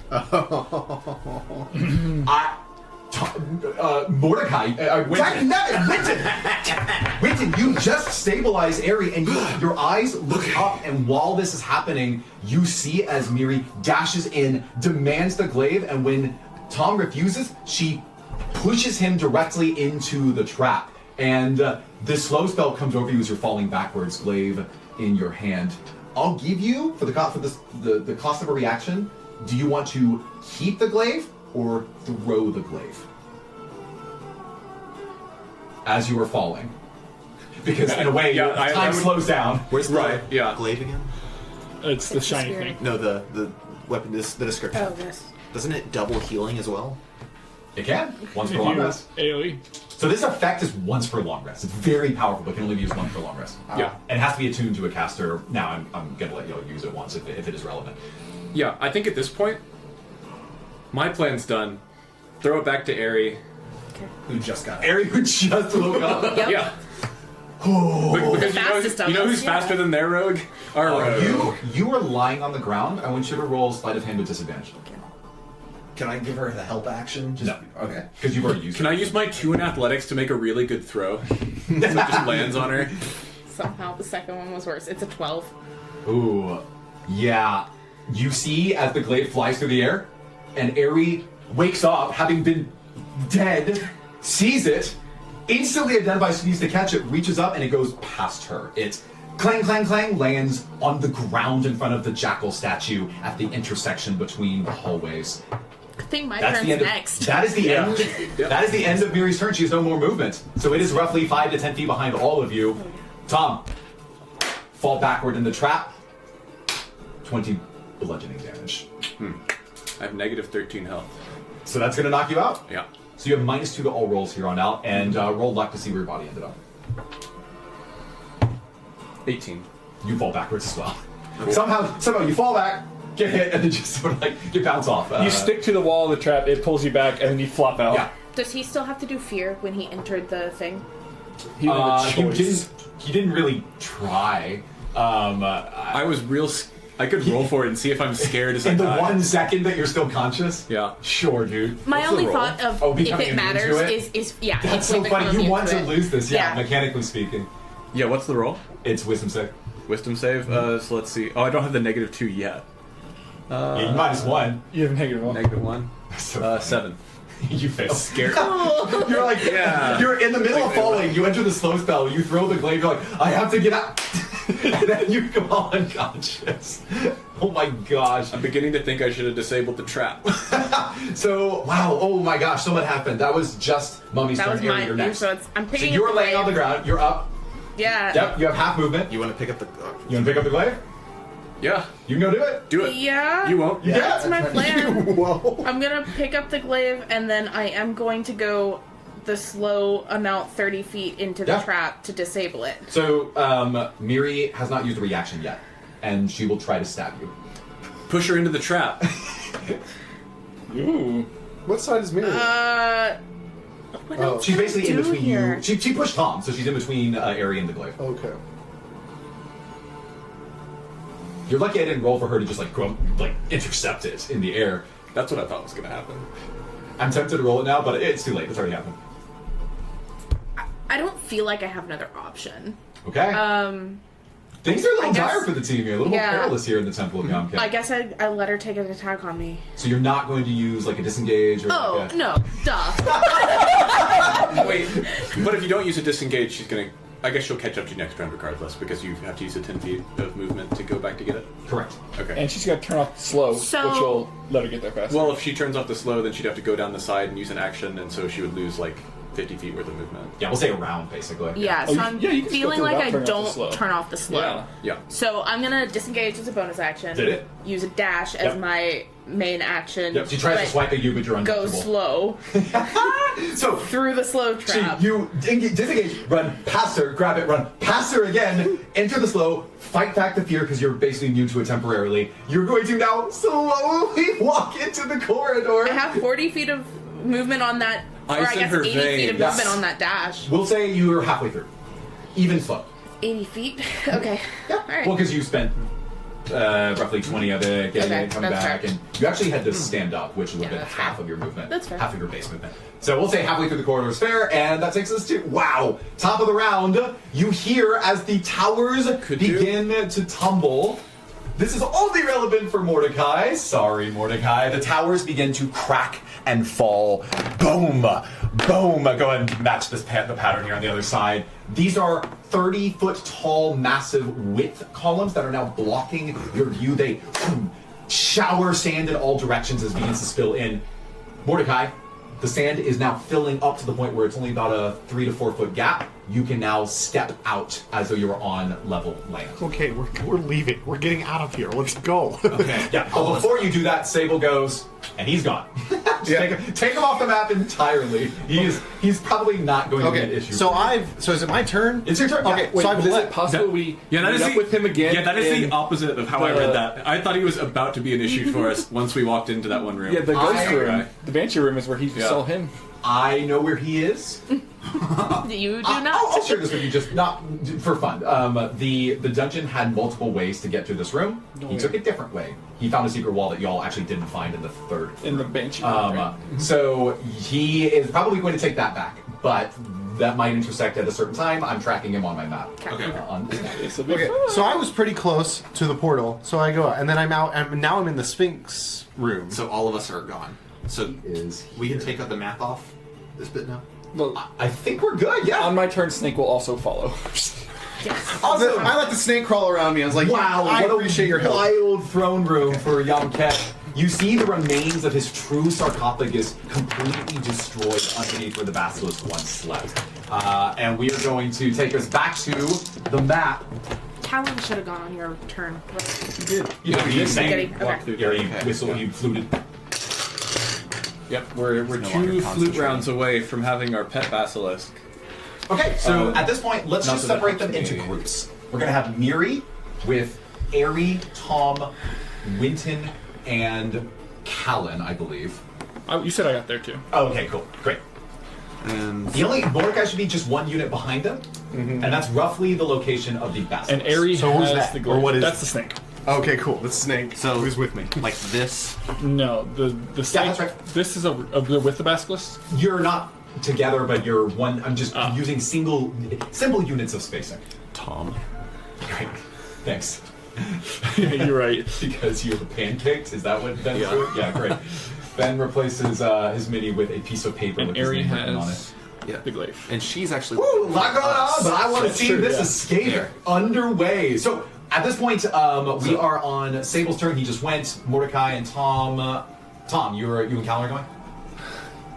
Wait, could I'm. do you want to do So make a anything death else? save. Tom is making death well, I'm saves. in the other room. I don't know what I could do. Okay.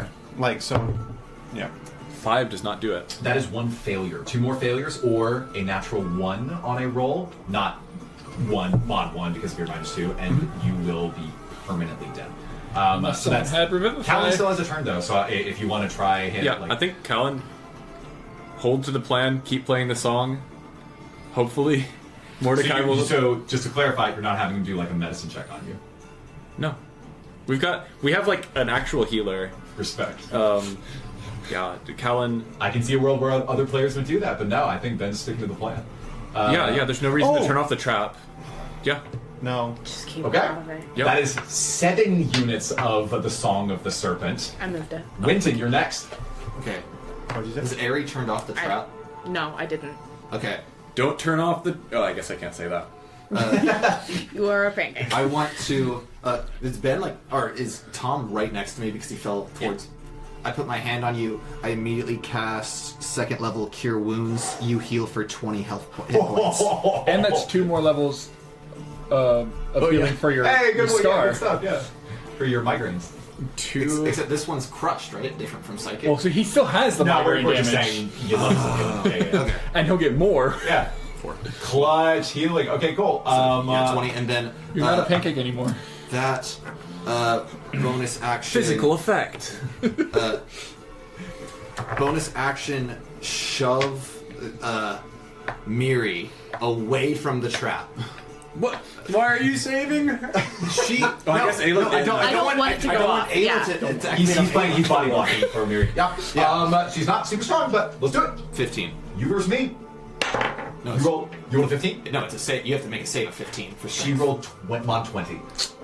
Okay, it doesn't affect her. She is kind of balling on y'all. As you're unable to push her into the trap, yeah. You No, I still wasn't have... pushing her. I was trying to keep her away so that it wouldn't activate on Airy. Oh, yeah, you're right. Push her away from the trap. Fair enough. That's it? Yeah. I think that's it. You did your bonus action. If you want to move into the zone. No, I'm staying at Yeah. the end just in case I need to. Cypress, you're up. Cypress is going to do a bite attack on Miri. Yeah.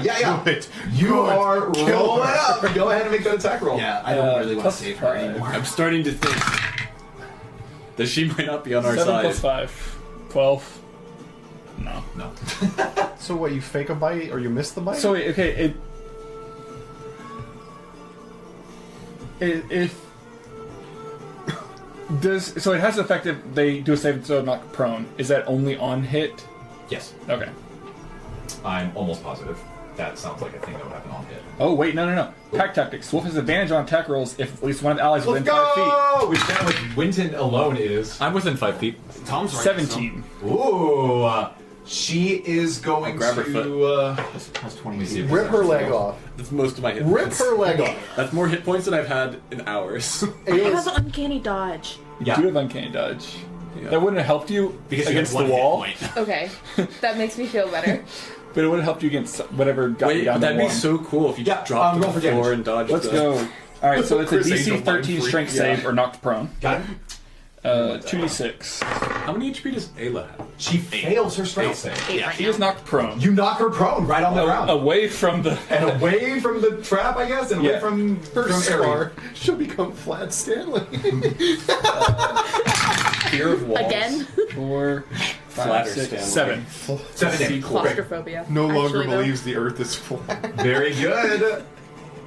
Not good for her. She's gonna Good. use uncanny dodge to Yeah. have the damage Screw on that. her. Yeah.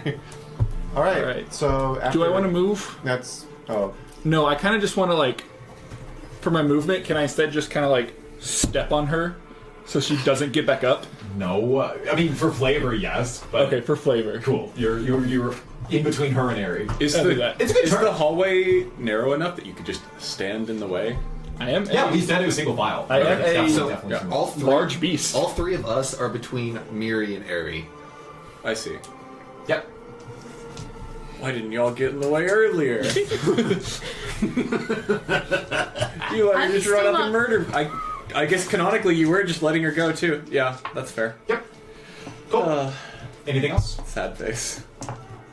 Yeah. That was Cypress. So it's mummies. Great. Yeah. So I will move the other mummies It made through sense the at the temple. time.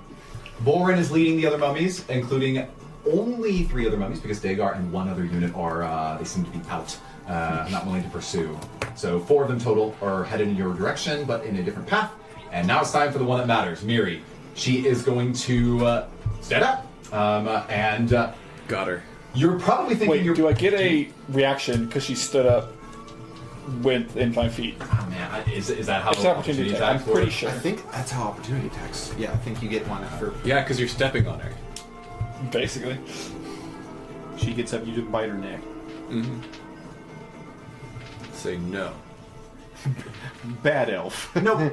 Short answer is no. Really? No. It's when it willingly moves out of your threat range. So standing does not count, and worse still, she is going to Disengage. rogue disengage, and then Wait, a very niche rule that happens to play into this particular encounter. can she do that? She's done a lot. She stood up. She's still. Oh, okay. Never mind. That's an action and a bonus action. If we've seen what Mordecai did, like even with She stood up for advantage, 30 for 15 of her total base movement. Okay. She will cunning action disengage. Yeah. for bonus action. She has 15 more feet of movement. Plus she, an action. Plus an action, which she's going to use to dash. Now, here's the really funky part, and I had to look this up because I thought this was funny. Single file corridor. You're standing in her way. What you going to do? We all push her. Halflings have a racial trait where they can move No! medium-sized creatures. So she just scrawls against the wall and slips by you in the corridor. Now we're going to make her wisdom save because she has not done this yet. Well, Wait, for me, she But they takes get opportunity reaction. attacks She, from no, everybody. She disengaged Does she for the Oh, whole done. turn. Yeah. Now, I mean, she'll have 30 feet less of movement, Yeah. but yeah, she's no opportunity attacks. Sorry. But the walls could crush. Yep. And she failed her save after all of that. And we get another round of not opportunity attacks as she walks back through the single file line. Oh my gosh. Well, so the fear makes you run out The other way. Yeah, it's Yeah, away. towards me. So this is not great for Aerie, unfortunately, Yeah. because as she becomes afraid and starts running away, the entire collective wall begins to close in. And it's really just the same thing as before. You're both affected by the slow spell. Dex save disadvantage. This represents you finding a seam in the wall. Wait! You're halfway. I am halfway. There's a gap right there, halfway down the corridor. I'm so glad. No, seriously, you can use that. You can tuck into it. That. Like those platforming video games where there's that one conspicuous spot for you to stand while the doors close. Yeah, you She's absolutely. playing Uncharted right now. Yeah. You're not dumb. You would have. I mean, you were not even afraid. You would have just tucked into there. She is not that smart because she is afraid. She rolled a 19 on her dex save. So she, in the corridor, she finds a seam and does not take damage from this wall closing around her. With Oh, I didn't roll. disadvantage? I'm sorry. I didn't roll with Okay. disadvantage. I'm sorry. Second one in front of the table. Second one in front of the table. Better not. Please, just end her. She passes. She's so good at rolling. Yeah. She passes. If we knew that she was gonna be so good at rolling when things went to hell, then maybe we should have picked her in the first place. Oops. Okay, cool. Okay.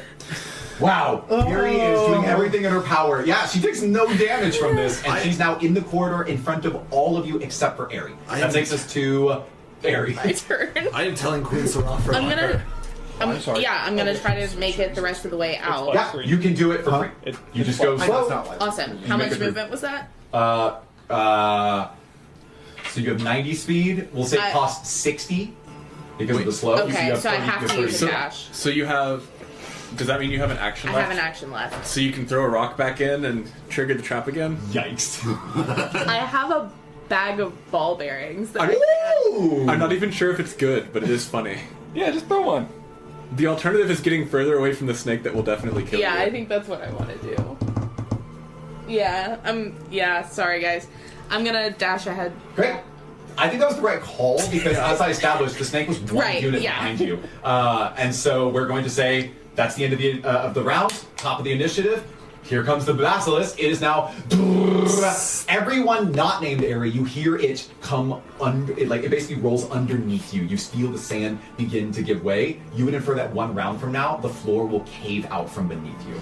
That takes us to Sable, who's gonna do his little Dora the Explorer adventure through the temple. Okay, he's here. That's Mordecai. Wait.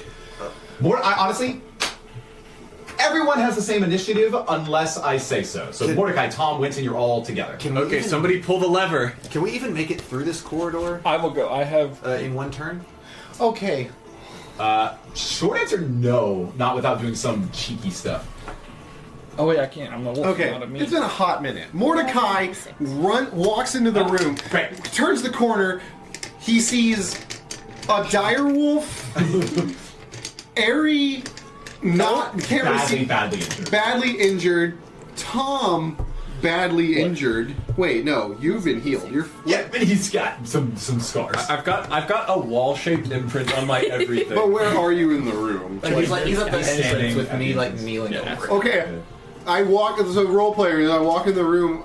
I see all this. I look at the only standing person I can see, which is Winton. I go, Winton, what the hell is happening?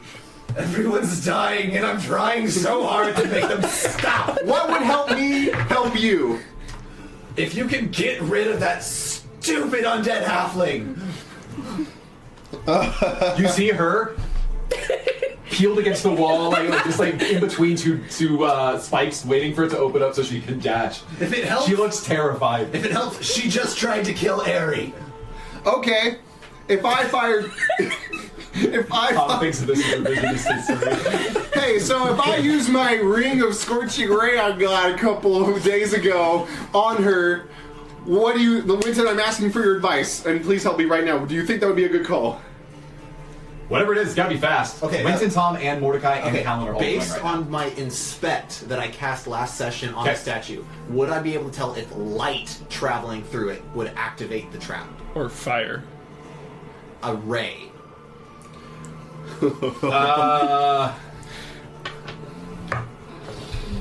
Do we have a reason to What was not your roll? just cast? It wasn't roll. Scorching Ray? I was Aries inspect. clear. I I'm clear. Oh, you every cast the single spell, thing about inspect. it. Yeah. Why don't we do this? And if it triggers it, great. If it doesn't trigger it, great. Great! Ring of Scorching Ray. Yeah. I forgot how Scorching Ray works. It's been a hot minute. Shoot the flames. It's a attack, so I think you have a 5 attack. Plus 5 year attacks. Yeah. Okay. And you roll it 3 times. think you and can- each one is 2d. Okay, Yeah, that's roll a spell you don't d20, right? have. Alright, roll a d20 3 times. Roll. Okay. Yeah, 3d20. That's 1 ray. That's a 6. That's a 15. That's a 5. One hit. So 11, 20, and yeah. Okay, so Yep, so roll damage on one of your scorching rays. 2d8. 2d8, That's my understanding. I'll double check it. please. Ring of Cone of Cold. That's what I have. Forgot about I that. had Fireball pulled up. If only. I put it back in the bowl, I think. D6, sorry. Maybe I'm Bowl just of missing. D6s? Okay. Oh, there it so is. there's It the was just buried. Transformer zone. You didn't dig through it? And there's you. Okay, let's see what I do. Scorcher. 6 total damage. Yep. You see this scorching ray fly out, and it strikes her in the arm as she's up against the wall, and she screams in pain as you see that the fire begins to spread down the wraps of her body, seeming to engulf her. You would infer over the next few rounds that this might do a great deal of damage to her. I did my part! So I ran in the room and used Scorching Ray. I don't think I can do anything else. No. The trap didn't trigger? Oh, yeah. Let's, this isn't really a roll, is it? This is, light. This is light and heat a ray. and some motion. I don't Some design magic. these traps with such weird edge cases. Does she react to getting it's hit gonna by trap. fire? I think it is going to trigger. So it is going to trigger again. She is still slowed. She's still going to roll with disadvantage. And on fire. And she's on fire, although that technically doesn't do anything. It's just fun. Mechanically, she rolled a 19. Did you not? Dang it. She passed. With so, disadvantage? with disadvantage, yeah. I hate this NPC. She's screaming in pain, So and then much. she goes, oh, as the trap activates again, and she finds another seam and is able to avoid the spikes on the walls closing in around her. Okay. I don't know what to tell you. Well, I think those are my actions. So Cool. that's the end of my... Well, Tom, Callan, Winston, you're Miri, it didn't have to be this way. The Scorching Ray. 17, 9, and 10. I imagine only one of those hits? Yeah. Or does 17 even hit? Okay. also hit with another Scorching... 6. 12 total. Yeah. Cool. So obviously it was more than that because she's more than And I only get that Scorching Ray ring one use. Cool. So She's that's looking been very so bad. long. Now, Does that activate the That's trap triggered. again? layer rules dictate that it can only trigger once per round of initiative because it takes a while to reload, basically. So do we have enough... If it's resetting, do we have Yeah, I enough guess I could distance have to narrated run? that. After the one that Mordecai triggered, it looks like it's slowly opening, giving you possibly a gap here. Yeah, do we have enough space to run to the area that disarms it? One by one, yeah. Okay, somebody who has an action, go. Winton. Hey, Technically, this happened after Mordecai cast, so you could do it if you wanted to not cast the thing. No, I think I would cast. At this point, she. Time to go. We should be on the same side, and she decided to kill me because she really wants this stick. I'm done with her. Callan also goes. okay. Callan, I think, would Can I- continue The casting song. the song. Yep, Okay, that's can I- 8 units on the Unflapped. Song of the Serpent. Can I resolve something real quick? Yeah, what's up? Are we all on the? You said on the same turn, or just those three are on the same turn? Okay, so could I retroactively? Would you kindly let me just start playing the instrument again after I was done throwing a scorching ray? I don't think so. We've Okay, gone I'm kinda too far asking. into I'm it. asking out of respect. So okay, Yeah. cool. No, yeah, well, it's just we like also you did resolved your action. damage, and you learned about I did her my fire action. vulnerability. Yeah. And it Oh, triggered playing the trap. song as an action? I think so. I Yeah, considered it it a bonus action. No, absolutely, yeah. Okay, then never mind. Cool. My misunderstanding. No, you're good. But that's it, right? Winston's got the last action. Doesn't make a Okay. difference. We're one round off. Quick question: the corridor that we're in, Yeah. By we, the time the it thing gets that's there, turning the into music sand, will, are like, we like the No, we should be we with the either statue trying in to at put that it to area? sleep. Is that turning into sand too? I guess it doesn't matter for us. It 'cause will at this by point, the start- I don't by think we're next trying to round. fight our way out. Is this going to kind of be like what happened to Mordecai with it like filling back Yes. Yeah, it's gonna cave in and cause some sand. up? Okay. So here's the thing. That chest with the explosion, that was a stone chest? Like decently heavy? Stone and Stone wood. Stone and gold. gold. I can't pick It's that also up. like 60 feet back in the other room. Oh, I drew that differently then. Okay, I realized at some point today that I didn't really understand how this corridor works, and I haven't ever understood it. And now I'm just kind of hoping that we get out of the room before I need somebody to draw me a map again. okay. The trap is basically unset. How much would it take for me to get to the middle part where Aerie is? Basic movement. I'm gone. I'm Okay, not so in the the trap. middle part where the trap is then. Yeah, you levers. can get through this round. Okay, yeah, without even caring about slowing down Yep. because I sprint Yep. right there to the middle. Yep. Unfortunately, you still have to make the save because if you fail, you will not go into the trap corridor, the trap segment. You're just going to try to run out of the building. So, good luck. Wisdom save? Wisdom save. 26. Okay. Yeah. Very stoic. It's telling you to leave, and you're like, no, I need to go and deactivate this. Just like last time. You're now in the room. You're now in the room with 2 levers. There's one on the left and one on the right. It was the one on the left. I know. But do you know that? Yeah, I do because I cast Inspect. But that right lever, though. What does it do? None of our allies are in the corridor. No one's in the We corridor, have right? one turn ahead of this basilisk. But we don't know. No one's in the corridor Yeah, we- except the stupid. We definitely know where it We is. fully know. Correct. There's a semi truck going toward you. gotta You make don't the choice. know Okay, that it's Quick going to question: hit based you. on the Inspect that I cast, would Yeah. I have any idea what that lever does? You inspected the statue, I right? inspected the statue. Right. Then no. Oh, the jail lever. You can reach them both. I feel like one's going to be a trap for the room that I'm in. You know what? I've only taken damage from self-initiated traps, both levers. No. Hold tight to the left one so the floor falls out from under you. You can just hang there. Immediately, you hear the noise of what you heard earlier, the walls next to you ceasing. And you would infer that the walls are no longer going to activate upon being triggered. The other one pulls, and I'm going to roll something really quick for you. You hear in a completely distant part of the temple the sounds of similar of stones moving, but you don't know what. Great. Good luck with that, Aerie. I'm going to say that's all of your movement and action and bonus action. I think you're done. Okay, that's fine. Okay. Cypress. Cypress. I would use my movement while we're in here to get that distance. Yeah. Yeah. Yeah, now that he Start moving. Without the effect, without having to worry about the speed, you can go your full speed despite it being difficult terrain, i.e. through the slow spell, and you can get to the other side of the corridor in one turn. Cool. me and Snake. And I'm also immune go. to the fear. You're immune to the fear. Bada bing, y'all are on the other side of the corridor thanks to Winton's efforts. That was just a dash. I don't know if you have a bonus action, nothing, or anything like that. Don't need to. Cool. Miri is still under the effect of the fear spell. She's trying to get out of the corridor. Still So on fire. But I'll be and on fire. But I'll be at the end and kind of just like turn and snarl at her. Let's not forget. Good. She is very hurt, like very, very hurt. I think that what's her resolve? would she risk her life as a mummy for this? Doesn't she desperately want to save her own life? Sort of. There's cares about layers to this that y'all never explored. So you notice that in the midst of all this, as she is on fire, she now has basically seen, as she was kind of tucked against the wall, we'll say, allowing y'all to pass her, just the way initiative works is kind of funky. She turns to Tom, she turns to Cypress, and finally, as she's kind of wincing in pain, the flame still visibly controlling part of her, she's trying to tamp it out, she says, I'm fine! Take your stupid glaive! And she is just going to disengage, and she's going to run in the direction of the maze. So you see as she runs off, there's a trail of flame of wraps that are burning and falling off her body. There's some flesh that you'll see decay and fall off of her, and she's going to dash in that direction.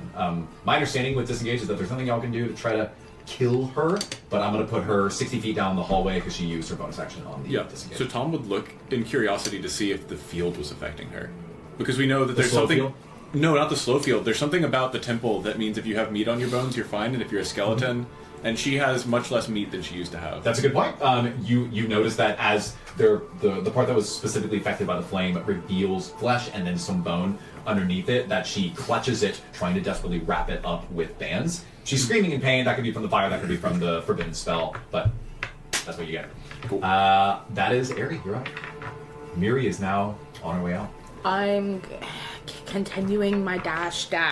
You see in the next room that there is It's the spinning blade, two rows right? of columns on each side. There's a conspicuous block of cement or stone on the floor. Are the Anubis heads back forward? They are, yeah. But they are not glowing. They're not glowing. You would see that. I'm gonna dash. Yeah, you dash, and then your feet step directly over this stony patch, and you hear Two levers. off in the distance in another room as something else happens, and you're able to safely pass by this trap. That's probably. Was it the two levers? You don't know what happened. Aerie, you are now fully in the next room. At the top of the initiative, you hear the basilisk rumble.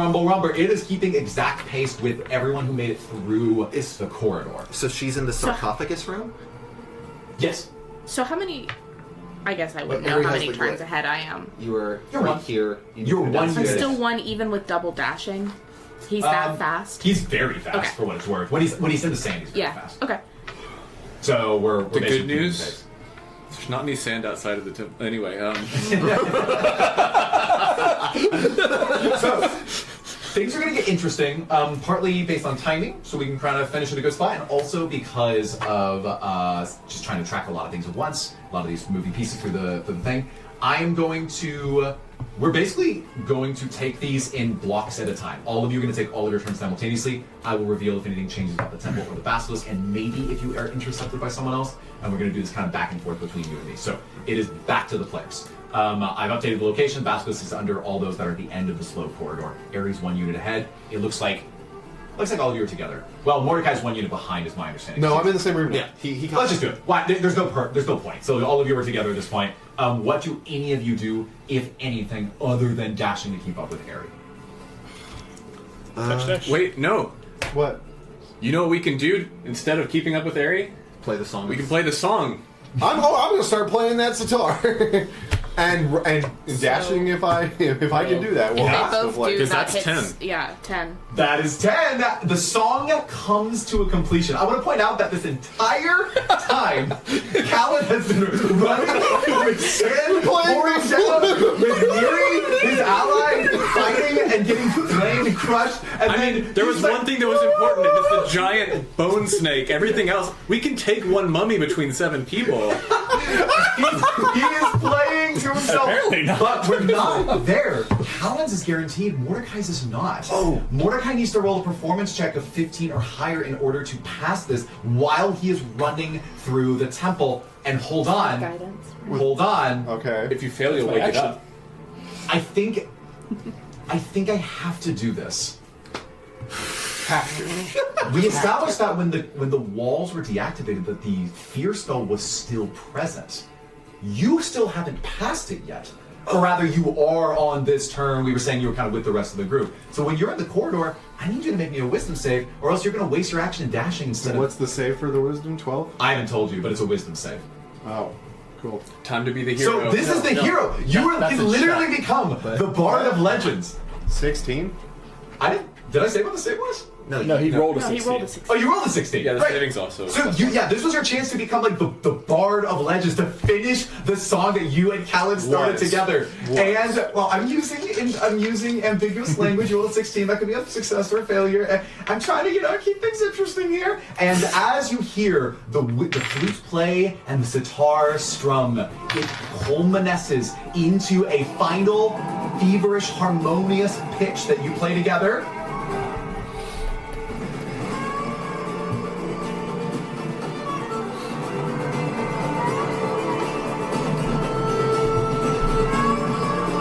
Over 1 minute of combat, as you're climbing out of the sand pit, as you're running through the hallway, as your allies have been crushed, as all of this culminates in one last note. I found the orb! I'm playing Fire Hero In the sky, the two of you jamming. Callan looks at you and gives you some finger guns. And I look at him and I throw one right back at him! And with the final note in this chorus, you hear the rumbling underneath the temple begin to stop as a groaning sound of a creature lulled into a sense of lethargy begins to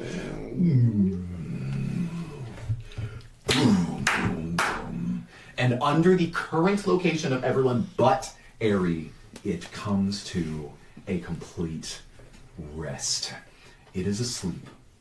Can you read the description of Song of the Serpent for me? Charm or sleep beasts and monstrosities of CR 6 or lower for 10 minutes after a 1 minute ritual. Usable once per long rest. You have 10 minutes of it asleep to leave, but there's one really big constraint about sleep. I think those who have played D&D know this. Sleep expires if the target takes any damage, or, as we established with our fun Basilisk routine, if enough noise is produced to wake it up. That's technically homebrew, but we need y'all to take advantage of probably not a 10-minute gap, but a very short gap, because at the top of initiative, you will see that the room that you're currently in will begin to completely collapse underneath you. It's time to make your escape.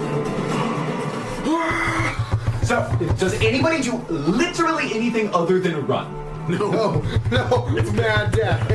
I need you to tell me the directions that you choose to take on your way out of the dungeon of the Temple of Yom Ket. Where are we right now? So all of you are exiting the slow corridor and are in the blade trap. We turn left. Yes, we turn So you go past, you go to the end of the room, you turn left. You're on a spiral staircase. You're going down the spiral staircase. It hooks inward. The staircase that we came up earlier. I'm just telling you which way you're going. Well, no, so we go left, and then we took another left, so now we take that room, and we're now, if we go Yep. left. And You want to take time, pull out your map, and look at it? Yeah, okay. So if we we- go down here, we made this left, right? Then we make this we right. kept going upstairs. We want to go downstairs. downstairs. Yeah, right. Stairs go to left. Yeah. I'm just asking you left or right, and I'm hoping that you make the right choice. Okay, so we've gone left, right? Yep. So now we're down this hall. You go down the spiral We're down- staircase. we're down this I'll hall. narrate what you see. So we've made that right down the only You turn. finish your hook, and you begin to see that you're in the fake sarcophagus room from earlier. Okay. Where do you go? There's Yeah. an opening up in front of you, two large doors, and there are smaller doors onto the left and right sides of the room. Okay. The Yeah, three it's openings. the farther. It's the farther of the two doors because one doubles back Right. and goes to the other room. No. Wait, so What's the dead from what I end drew here, there's that door there, there's the... You're running into the room. You have Here's what I the had. further one. Can you have I two glance down one of the conjoined- hallways? Do one's I on the see left, Anubis the statues? other one I think, circles around. Ari, you have one extra unit of time. Which direction do you look? I want to. So there's two double conjoined doors I'm in looking front at the of two you. double doors. I want to glance down the. I guess I'm looking at the left one, see if I see the Anubis statues. Got it. I think I know what you're getting at. You open these two doors. You see basically a dead end with two Anubis statues. I go to the other. Cool. You go down the, let's say the left of the two. There's basically two symmetrical staircases. Do we Okay. catch up with that? Just No, she's fast enough. So you look down the left staircase. You find yourself back into the room of the antechamber from earlier with the pool of water and the statue of Yom Ket in it. you now know that this is the correct path outward. Yeah. I scream for Aries' name. Ari! Can you hear me? I do not scream anything. I'm gonna go ahead and let's do a roll. It's just a 1d6. It's actually going to be 2d6 because I'm including the rebel falling But over. it's an 18, right? Yeah. Yeah, so 2d6. Cool. Probably That's a will not 9? be 18. Cool. I wasted one scream to figure out if Ari could, like... I think it's fair. She can tell you with certainty which way to go. You go into the fake room, you take a left, you go down that staircase, you're now behind her, you're in the antechamber room. Before you see a hallway to your left, a hallway to your right, and large doors before you that take you directly out. Forward! Go! You dash through the columns, and to the left, you see a figure emerge from one of the corridors you never explored previously. It's Boren. He is adventuring forth with some of the mummies at his back, only 3. And he sees you with the glaive. He is running towards the exit, but when he catches Airy, right, with the glaive, he is going to dash forward. Now, we see this all simultaneously. Let's do contested initiative and see who gets the first turn. Her versus you, or all of us? It's just Airy. She's got we're not there yet. 1 unit. Your dash is better than his. He's My keep dash running. is better than yours. That's a 24. 13. You go first. So you see him kind of 10 feet off to your left coming out of the corridor, and he looks like he's still in for the exit, and then he sort of zeroes in on you. I'm faster than him. I'm Yeah. just gonna keep running. Good call! You run out of the building. Everyone else, you run in behind. You're now in line with both Boren and all of his mummies. What do you do? Can I see Ari from where I am as she's running out? Yeah, you'll see, like, she's 1 unit ahead of you outside. I want to- She's fully outside of the Temple of Young. I'm tired of this. I want to cast Spiritual Guardians and identify just my party as Yep. immune. So anyone that comes close to you is going to get attacked by this. Oh, Wisdom saving throw 15 or take I want to 3d8 radiant send the damage. snake to constrict Boren. Great. You both do both those things. Roll your attack roll. I'll roll the saves for both Boren and his mummies. They both fail bad. Okay, so I rolled 3d8. No. That snake, that poor It snake. is notable that Dagar is not with him. He seems to have held back for some reason. Good. Good. Okay, well that's happening. I think if I'm close enough. I think I want to do Thunder Wave just to help us make some space between. Absolutely. That's a strength save. 13 that radiant is a damage. Constitution Oh my saving goodness. throw. You notice that at least 2 of the mummies that are there, they immediately buckle in place, losing their basically their physical form, and they begin trying to crawl after you, trying to get out of the temple. Boren also takes damage. He looks actually pretty healthy comparatively speaking, but he The is affected creature's speed is halved in the area. And And like that. when the creature enters the area for the first time on a turn or starts its turn there, it must make the wisdom saving. But it follows you, right? Yeah, it's on me. Okay, cool. Well, I'll just kind of resolve this in real time. So that takes us to anything else. I said Stricter, how'd you do? No. No. Okay, so Thunder Wave. Thunder Wave. So I want to hit everyone in like Strength save, right? No, Constitution saving throw. Oh, great. So a 13.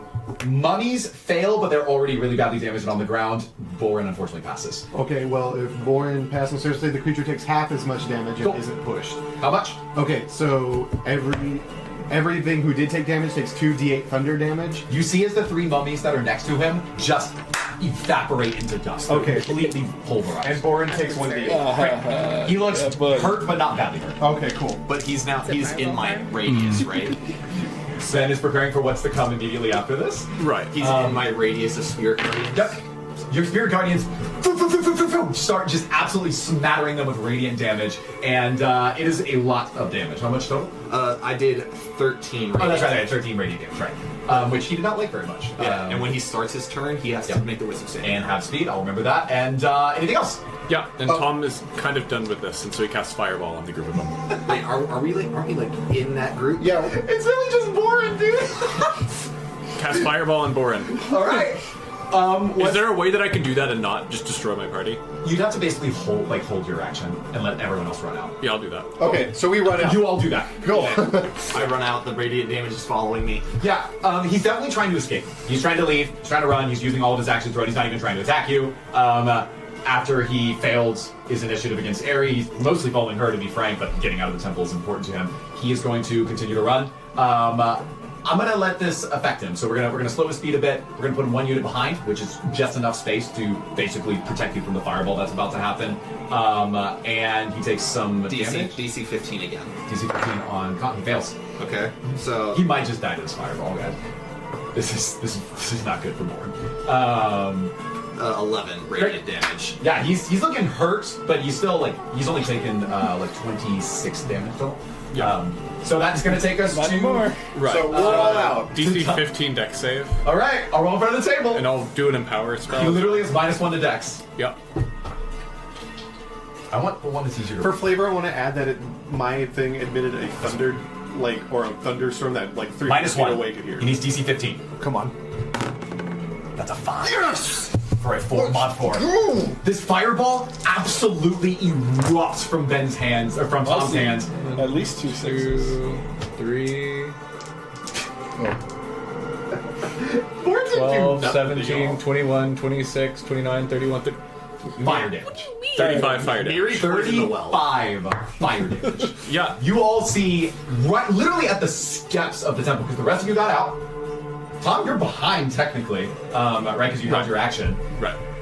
He's at the steps trying to get out, following Aerie, trying to dash, slowed down by your spirit guardians, and from behind him, the rest of you, if you were to look back, feel the heat on the back of your necks as a fireball, augmented beyond belief, explodes on the front doorsteps of the Temple of Yom-Ket, searing this Boren with so much flame that it wraps around his body, instantly singes off every single one of his wraps, and you see, straight out of the Ark of the Covenant, Indiana Jones, as his flesh melts directly off of his body, and then after that, the forbidden spell that is on Ares' Glaive of Selúne activates on his bones, and it's like a parasite eating at bone directly, basically showers through, dissolving his bone from the inside out. He screams, "Ah! Ah!" and becomes a pile of ash in an instant. Tom, I presume you used the rest of your movement to run. Right. Great. Yeah, unless I see Miri, in which case. So, Round 2. Empower Fireball, Thunderclap, Spirit Guardians, Screaming Dead Man. Let's add 8 noise dice to our little thing. Your guardian is not very noisy. There's no noise attributed to it. I'm gonna say that the way they attack does noise. Okay, fine. It's like double this. Yeah, this is a formality. Yeah. It wakes up. So You could have rolled all You once. could have rolled. Come on. immediately, guys. Guys. We'll do There's it. a We'll do 4 it. in there. I just dump them right there. Hold on. It's over gonna here. be 14 dice, so I'm just gonna roll this and double it. 1, 2, 3, 4, 5, 6, 7. Great. Fine. Freaking fine. Maybe it's asleep after all this, and the temple. I guess it'd be meaningful if the temple would fall on it. Yeah, then we can keep the glaive. No. You see, literally 6 seconds later, a rumble underneath the earth as this creature is now back to life and trying to find where this glaive went. It is not going to move. It was asleep. But Tom, get out of there. You run outside of the temple. Yep. And immediately behind you, you see that the entirety of the forefront of the structure is beginning to collapse. This is what the pyramid looked like from the outside when the forbidden spell or the aura was there. This basilisk is preparing to burrow underneath, but you hear as one by one, piece by piece, pillar by pillar,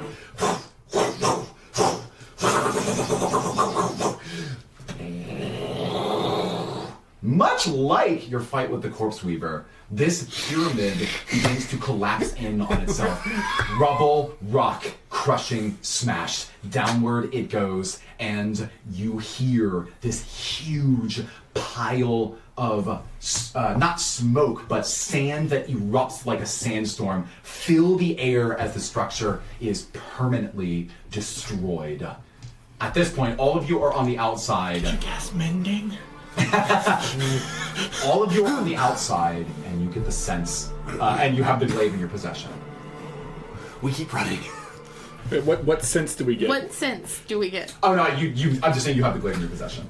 You see that the aura, like the big misty dome that was over it, is now surrounding Ares' current location. Can we modify the dome to make it anti-basilisk?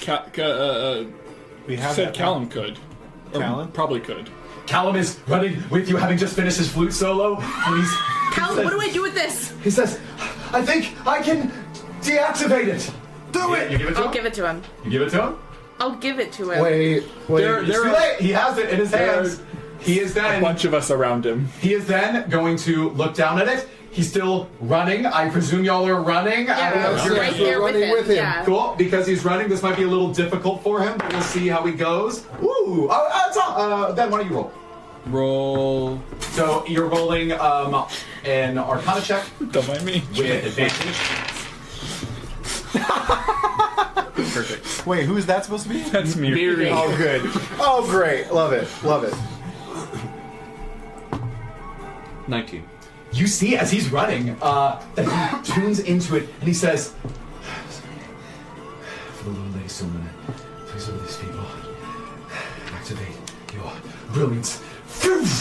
And you see this orb invert. It goes up into the sky, deprogramming its essence, and suddenly, in the presence of this shape, just mere seconds after Boren was completely eviscerated by this magic, it turns off. And he's able to stabilize it. He says, "Okay, we need to get this back to Lady Sarafra." And that's it. You have roughly a half mile to run. Do you choose to do that? We just gotta keep going. Just Yeah. book it. You run? I don't know how to cast Forbiddance. Yeah. I'll start. Yeah. I'll I chant. don't even know what that means. I'll chant army running songs as we go. Just keep pace. About 1 minute later, you're still running through the the cold desert with the sand underneath your feet. About 2 minutes later, you see it. It's right there. It's only about a tenth of a mile away. And suddenly, behind you, about 300 feet back, you see the basilisk emerge from the sand. It clearly burrowed underneath the temple after it collapsed, resurfacing back on the plains. It is following you fast. I don't think y'all are going to stop running for any reason, Nope. right? I don't think so. Are you running directly into the palace of Queen Sarafra? Yeah. Yes. Can we make a lot of noise as we do to try to draw attention and draw her out? Oh, you don't have to. She's already there. Good. On the outside of the temple, you've seen Queen Sarafra with some of her assistants, her servants that are there, skeletal servants. She stands on the front steps, her arms outstretched, literally in a motion, just saying like, "Give me the glaive!" And currently it's in Callan's possession. Did you change that plan? Grab and I'll, you run with it. yeah, I'll grab it from him and run faster. forward. Yeah, Great. because I have an extra dash. You dash forward and you're able to get there. It's roughly 150 feet away, and now it's about 80 feet away, and it's probably within striking distance at 40 feet away. The sandstorm picks up around it. You hand this to Sarafra, and she says, "Thank you, my child. Selúne." Ha! And this beam of light shoots from the sky, where the spirits are coalescing around the moon, down to the pyramid, focal point on the glaive, in the direction of the basilisk, and you see, Harry, why don't you roll this? Roll what? I want you to roll 16d8 radiant damage. That's pretty good.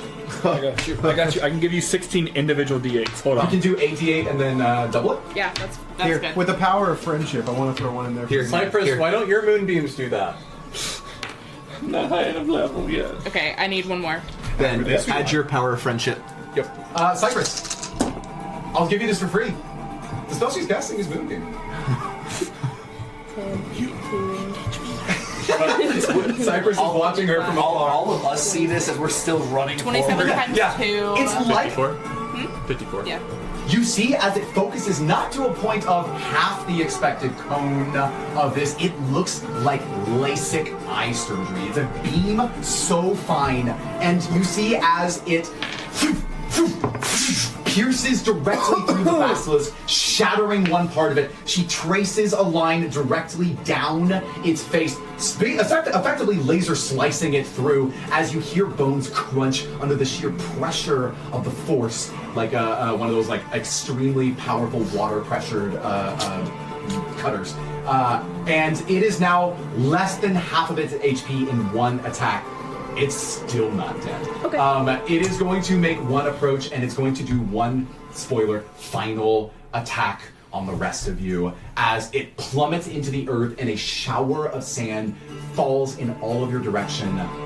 I need everyone to make a strength saving throw. Can I like do it like as I see this happening? Can I cast a quick bless on us? Yeah. Just like a final thing. Yeah, y'all hadn't used your actions. 13. How's everyone doing? I got a 15. Very good. Purple You and me. We all get green bless. is snake. That's a bless? D4. Who gets blessed? A D4? Him, her, and me. Okay. That is plus D. Oh, up to 3 creatures. Yeah. What save is it? Strength. 17. That is a 16. Ooh. Does How's the 15 party do it? doing? Plus. So my 4. snake got a 11, Okay. and then I got Poor snake. a 22. So you see as it dives 5 down and an eruption of sand lifts to the sky and threatens to bury you instantly under 6 feet of sand. You're desperately pushing your way through it like a tidal wave overwhelms you, and all of you, except for your snake, safe. No. You're all, with that so you're all going to 60 take HP. You're all going to take half damage. He has more damage or more HP than I'm all. almost Oh certainly no, going Aries down. gonna die again. Yeah. You all take.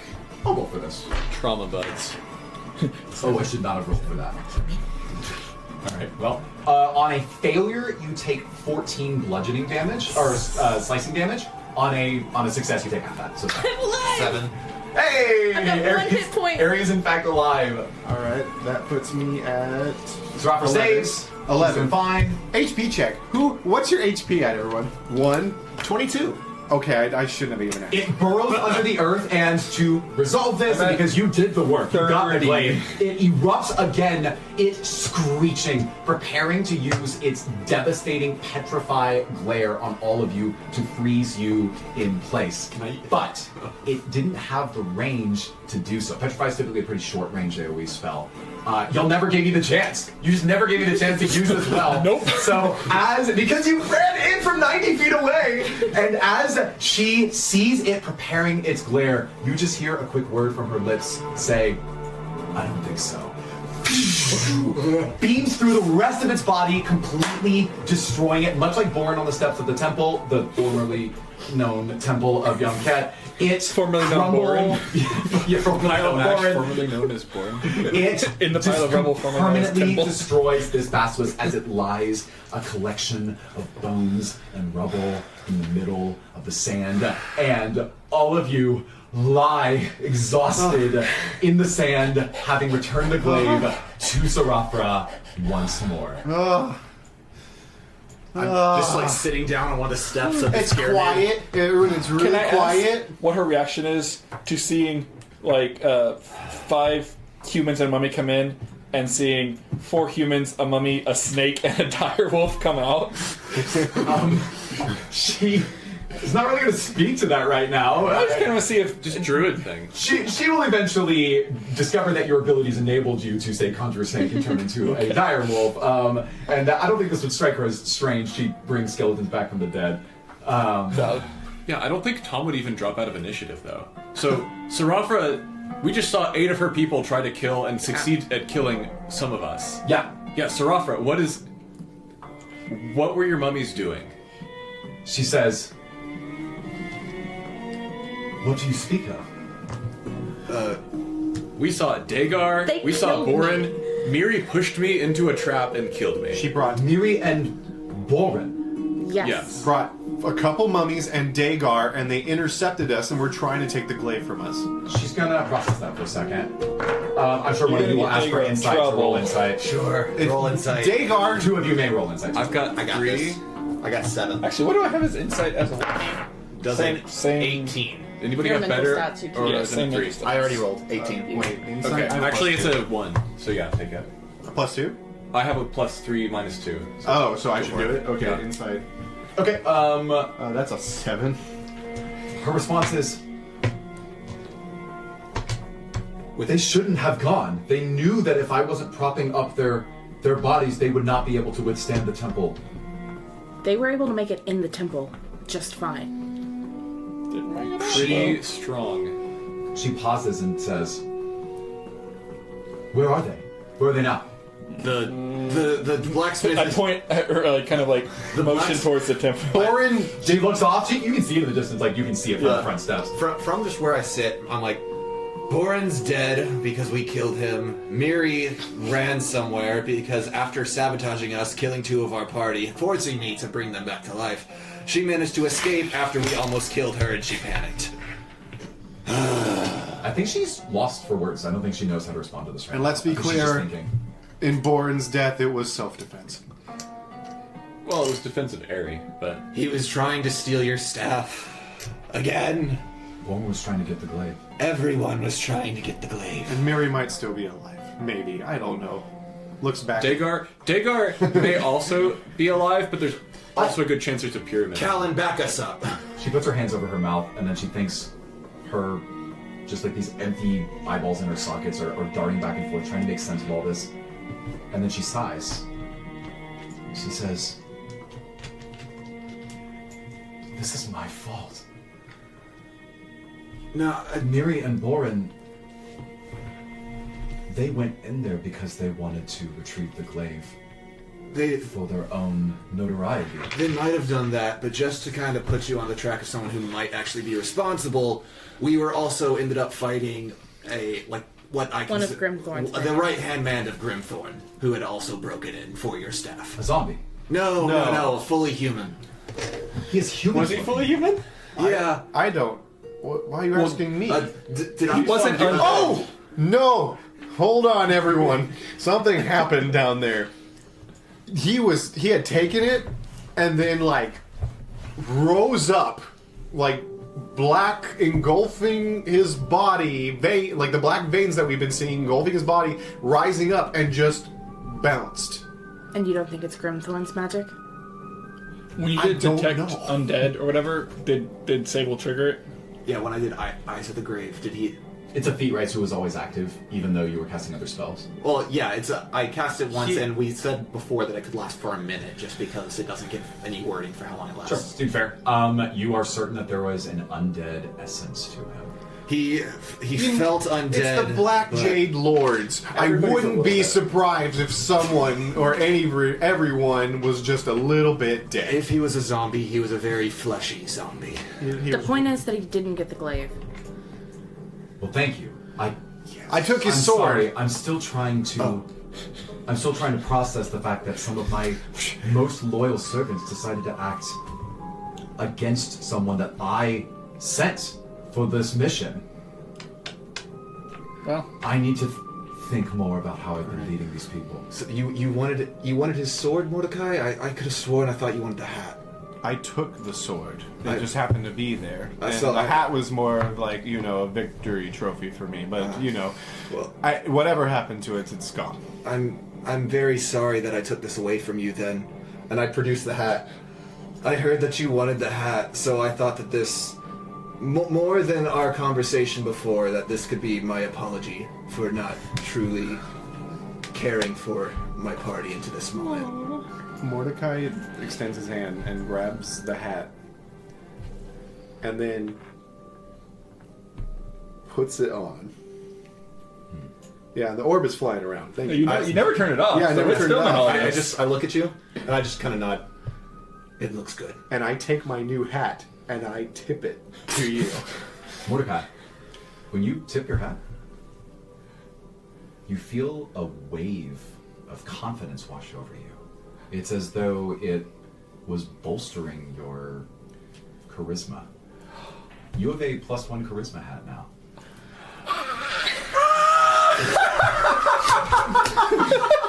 Wow. Oh my god, where did I put that? Mordecai, you've almost got as much charisma as me now. As you tip it, Winton looks back down. I know that it's not necessarily the war trophy you were wanting by killing the man, but Winton, thank you. You look good in that hat. And you would make any version of the Ruby Empire proud. From where I'm sitting, just chilling, or not really chilling, but resting, just the salute, hand to the heart.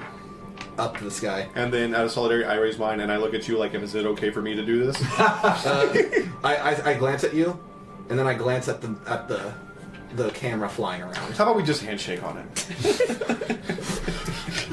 There's still room to grow. I like this. So now I have Sable's rapier and his hat. Yeah, you do. You have Sure do. Sable! Ah! His rapier is nothing special. It's a traditional rapier. His signature weapon was the bow that he made off with, unfortunately. Well, I have to wait till next session to find out, like detect magic and see if his rapier has any kind of special things. Yeah, we'll work that explore out that. later. Cool. At this Okay. point, let's wrap up what we got here because there's some good stuff happening. At this point, you see that Sarafra, having taken this blade back into her possession, looks at the rest of you and nods, and she says, "I am so grateful to you. If it's true that Grimthorn is hiring forces that are more powerful than mere zombies, then there is something far more deadly that I have to prepare my people for. And right at a time of civil unrest, if the people find out that Miriam Boren rebelled and didn't return, what precedent does that set for any of the skeletons to try to rebuild this society?" I do have an idea for that. I am a loyal soldier of the Ruby Empire. You have loyal soldiers of your own. Callan here truly has been a loyal servant to you. He helped us, as you said. He put the snake to sleep with the Song of the Serpents.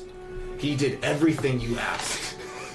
While those others betrayed your commands and went into the pyramids without your permission, without their honor.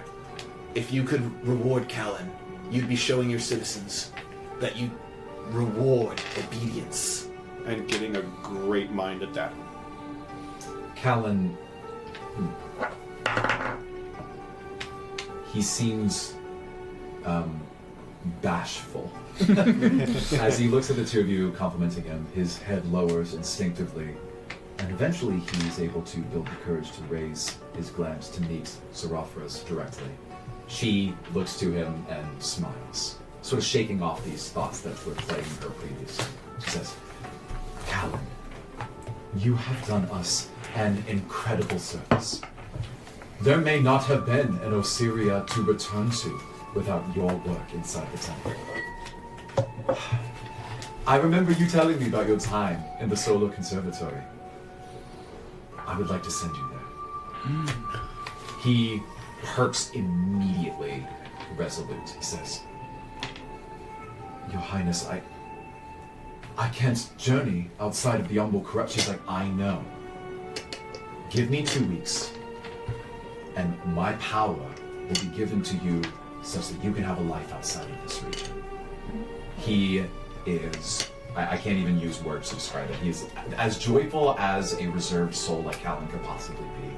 And Callan, the Forgotten Scholar, says, "I promise I will use my time to study everything we know about Lady Selúne and about the Umbral corruption, and I will return. I promise. I will bring to you the greatest that our minds can achieve." I wonder if some of my colleagues are still working there. She says, "Well, you'll have your chance.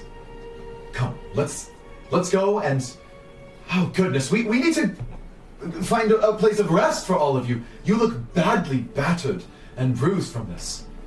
And she pauses and looks through you, past you. In the sand, buried a few feet underneath, rubble and bone, there is the gaping, harrowing, echoing maw of what seems like a black jade shard under the sand. She pauses and says, "Well, I don't suppose that we want that here anymore. I believe that one of my servants shared with me that you might be interested in taking this shard for your own. Is that right?" Yeah, we'll take it off your hands. You do know what you're getting yourself into with this, right? This can't be cured. We know. And whether we like it or not, we're gonna do it. And I won't stop you. I want to. She motions her hand in such a way as to suggest that skeletal servants can help you dig this thing up. I want to stumble up and then walk over to Tom. You want this, right? This is yours. With the last of my power, I put my hand on him and I want to cast Lesser Restoration. Ooh. I saw you go down several times. That cures migraines. So, Oh, I thought it was 6. No, but and or less lesser. restoration. I see. Yeah, exactly. Cool. So, know with a clear head that you are about to curse yourself to be undead. Better undead than dead. Absolutely. I'm just imagining a freeze frame. So she and then everybody, Yeah, it's in the way that you hear it, wasn't it? Aaron collapses from 2 levels of exhaustion. So No, we won. oh, that's right. Yeah, Tom had 2. yeah, top had 2. So the sand. Are you going to let the skeletons dig away, or are you going to handle it Yeah, yourself? I'll use mold earth to help with it. Okay, it's very easy. It's only 10 feet deep underneath the sand. You able to reveal it, and much like the way that Ari found it, you see that at the center of it, there is, in the sand, a black jade shard that is mechanical in its orientation. So like the centipede from earlier, it has moving parts that move against one another. When you take a closer look at it, Tom, this thing is a cobra. It's a black jade cobra that is sifting around in the sand, and it's burrowing in deep. It's burrowing in deep. Grab it. You reach out. Yeah. When your hands reach around it, it wraps around you to constrict you, looks at you directly, and then its teeth sink directly into your wrist. And very similar to what Ari experienced with this dagger boon she took from Zenithor, you see as black necrotic veins begin to overtake your body. Same pattern. Give me a Constitution save. You don't have to do the -2 because of Lesser Restoration. Oh no, I do have to do the -2. I just don't have to do the disadvantage on wisdom. No, less restoration actually cures exhaustion. Levels of exhaustion. Oh, cool. Lesser Restoration's really good. Oh, Constitution. Good luck. 9. Cool. You fail. Cool. You're going to take, because you're in region 2, you're going to take 2d6 necrotic damage. Cool. That probably doesn't kill me. Good luck. 7. Are you still up? Yeah, I still got some Great. HP. Okay, yeah, you're doing all right. And then you are also on top of that going to lose 6 max HP immediately. But we can resolve that in between sessions here. There's a voice that begins to speak to you in your mind. We'll get back to that next time. And as you all prepare for rest for the evening, is there anything else that any of you would like to do? At some point, I want to pull Khan aside and say, "Hey, when you go back to the Solar Conservatory, will you swing by the Celestial Conservatory and let the headmaster know that me and Ari we made it this far?" Yes, I can do that. I can count on you. It will be many weeks' time before I can get there. Just let him know. Yeah, and I'll walk up and say, hey, if you want to go to a good school, I can put in a word for you. He looks to you and he says, "You know, it was really something working alongside you inside of the temple. I believe that there's still much for me to learn. You revealed to me that even the idol that I had put in Yomket with the fake sarcophagus room was really just a matter of historiography mixed with the way that we respect our cultures from before. I'm interested in learning more from your teachings. Did you have as great a master as I did here?" I did once, and that's why I'm here. He says, "I see. I suppose that when we both make it out of here, if that ever day does happen, we can perhaps work alongside each other. I think there's much that we can achieve together." Sounds good. I look around at the mummies and skeletons. Anybody have a telescope or a far-seeing thing, something just I can look through? You see a skeleton walk up with just an eyeglass. I grab it and I want to look towards the Temple of Yomket to see if I spot Miri or Sable. Yeah, give a pretty difficult perception check. Does an 18 work?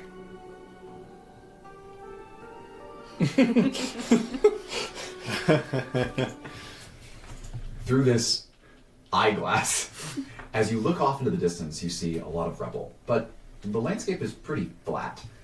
remember that every 3 minutes the tide comes in and out, and so it's a little bit lighter and a little bit darker, and on this mostly hazy, but no longer this deep orb of forbiddance that's over the temple. I'm going to show you something very close. You would only have seen something so small as to not necessarily be useful to you.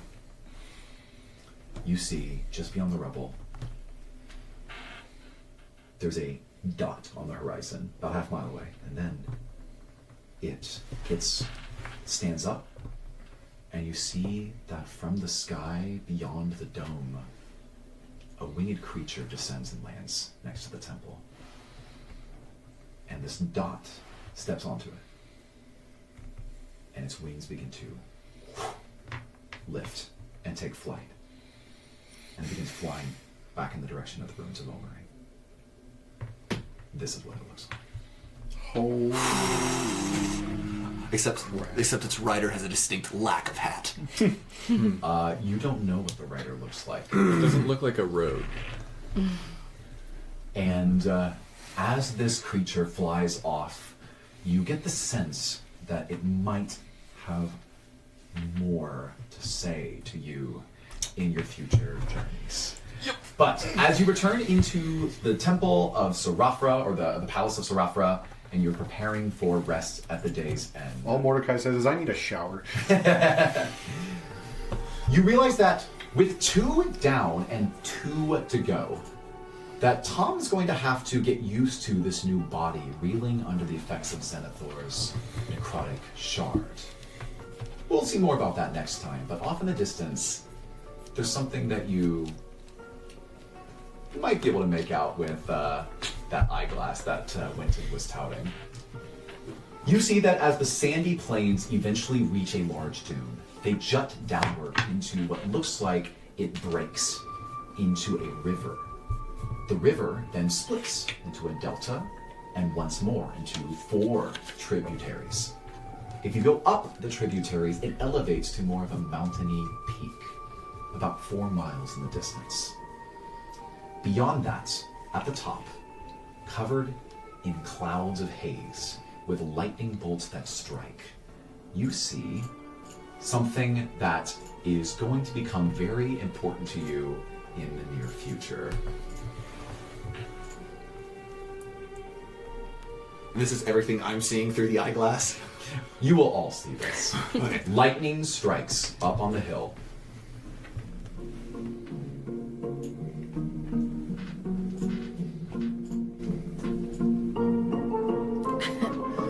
Oh, this is freaky.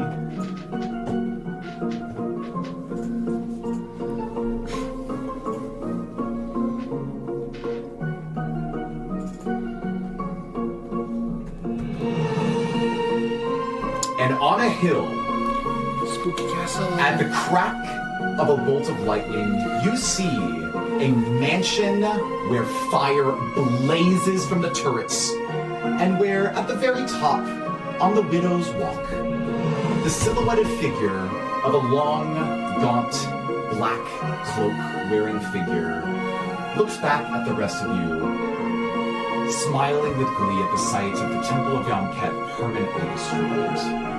And if you were to step onto that Widow's Peak, you would see the long and toothy grin of a particular count whisper to himself,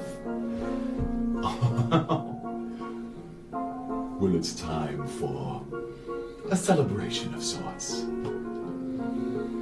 And that is where we are going to end our session. How will our players recover knowing that they almost lost their lives getting crushed in a crushing drought?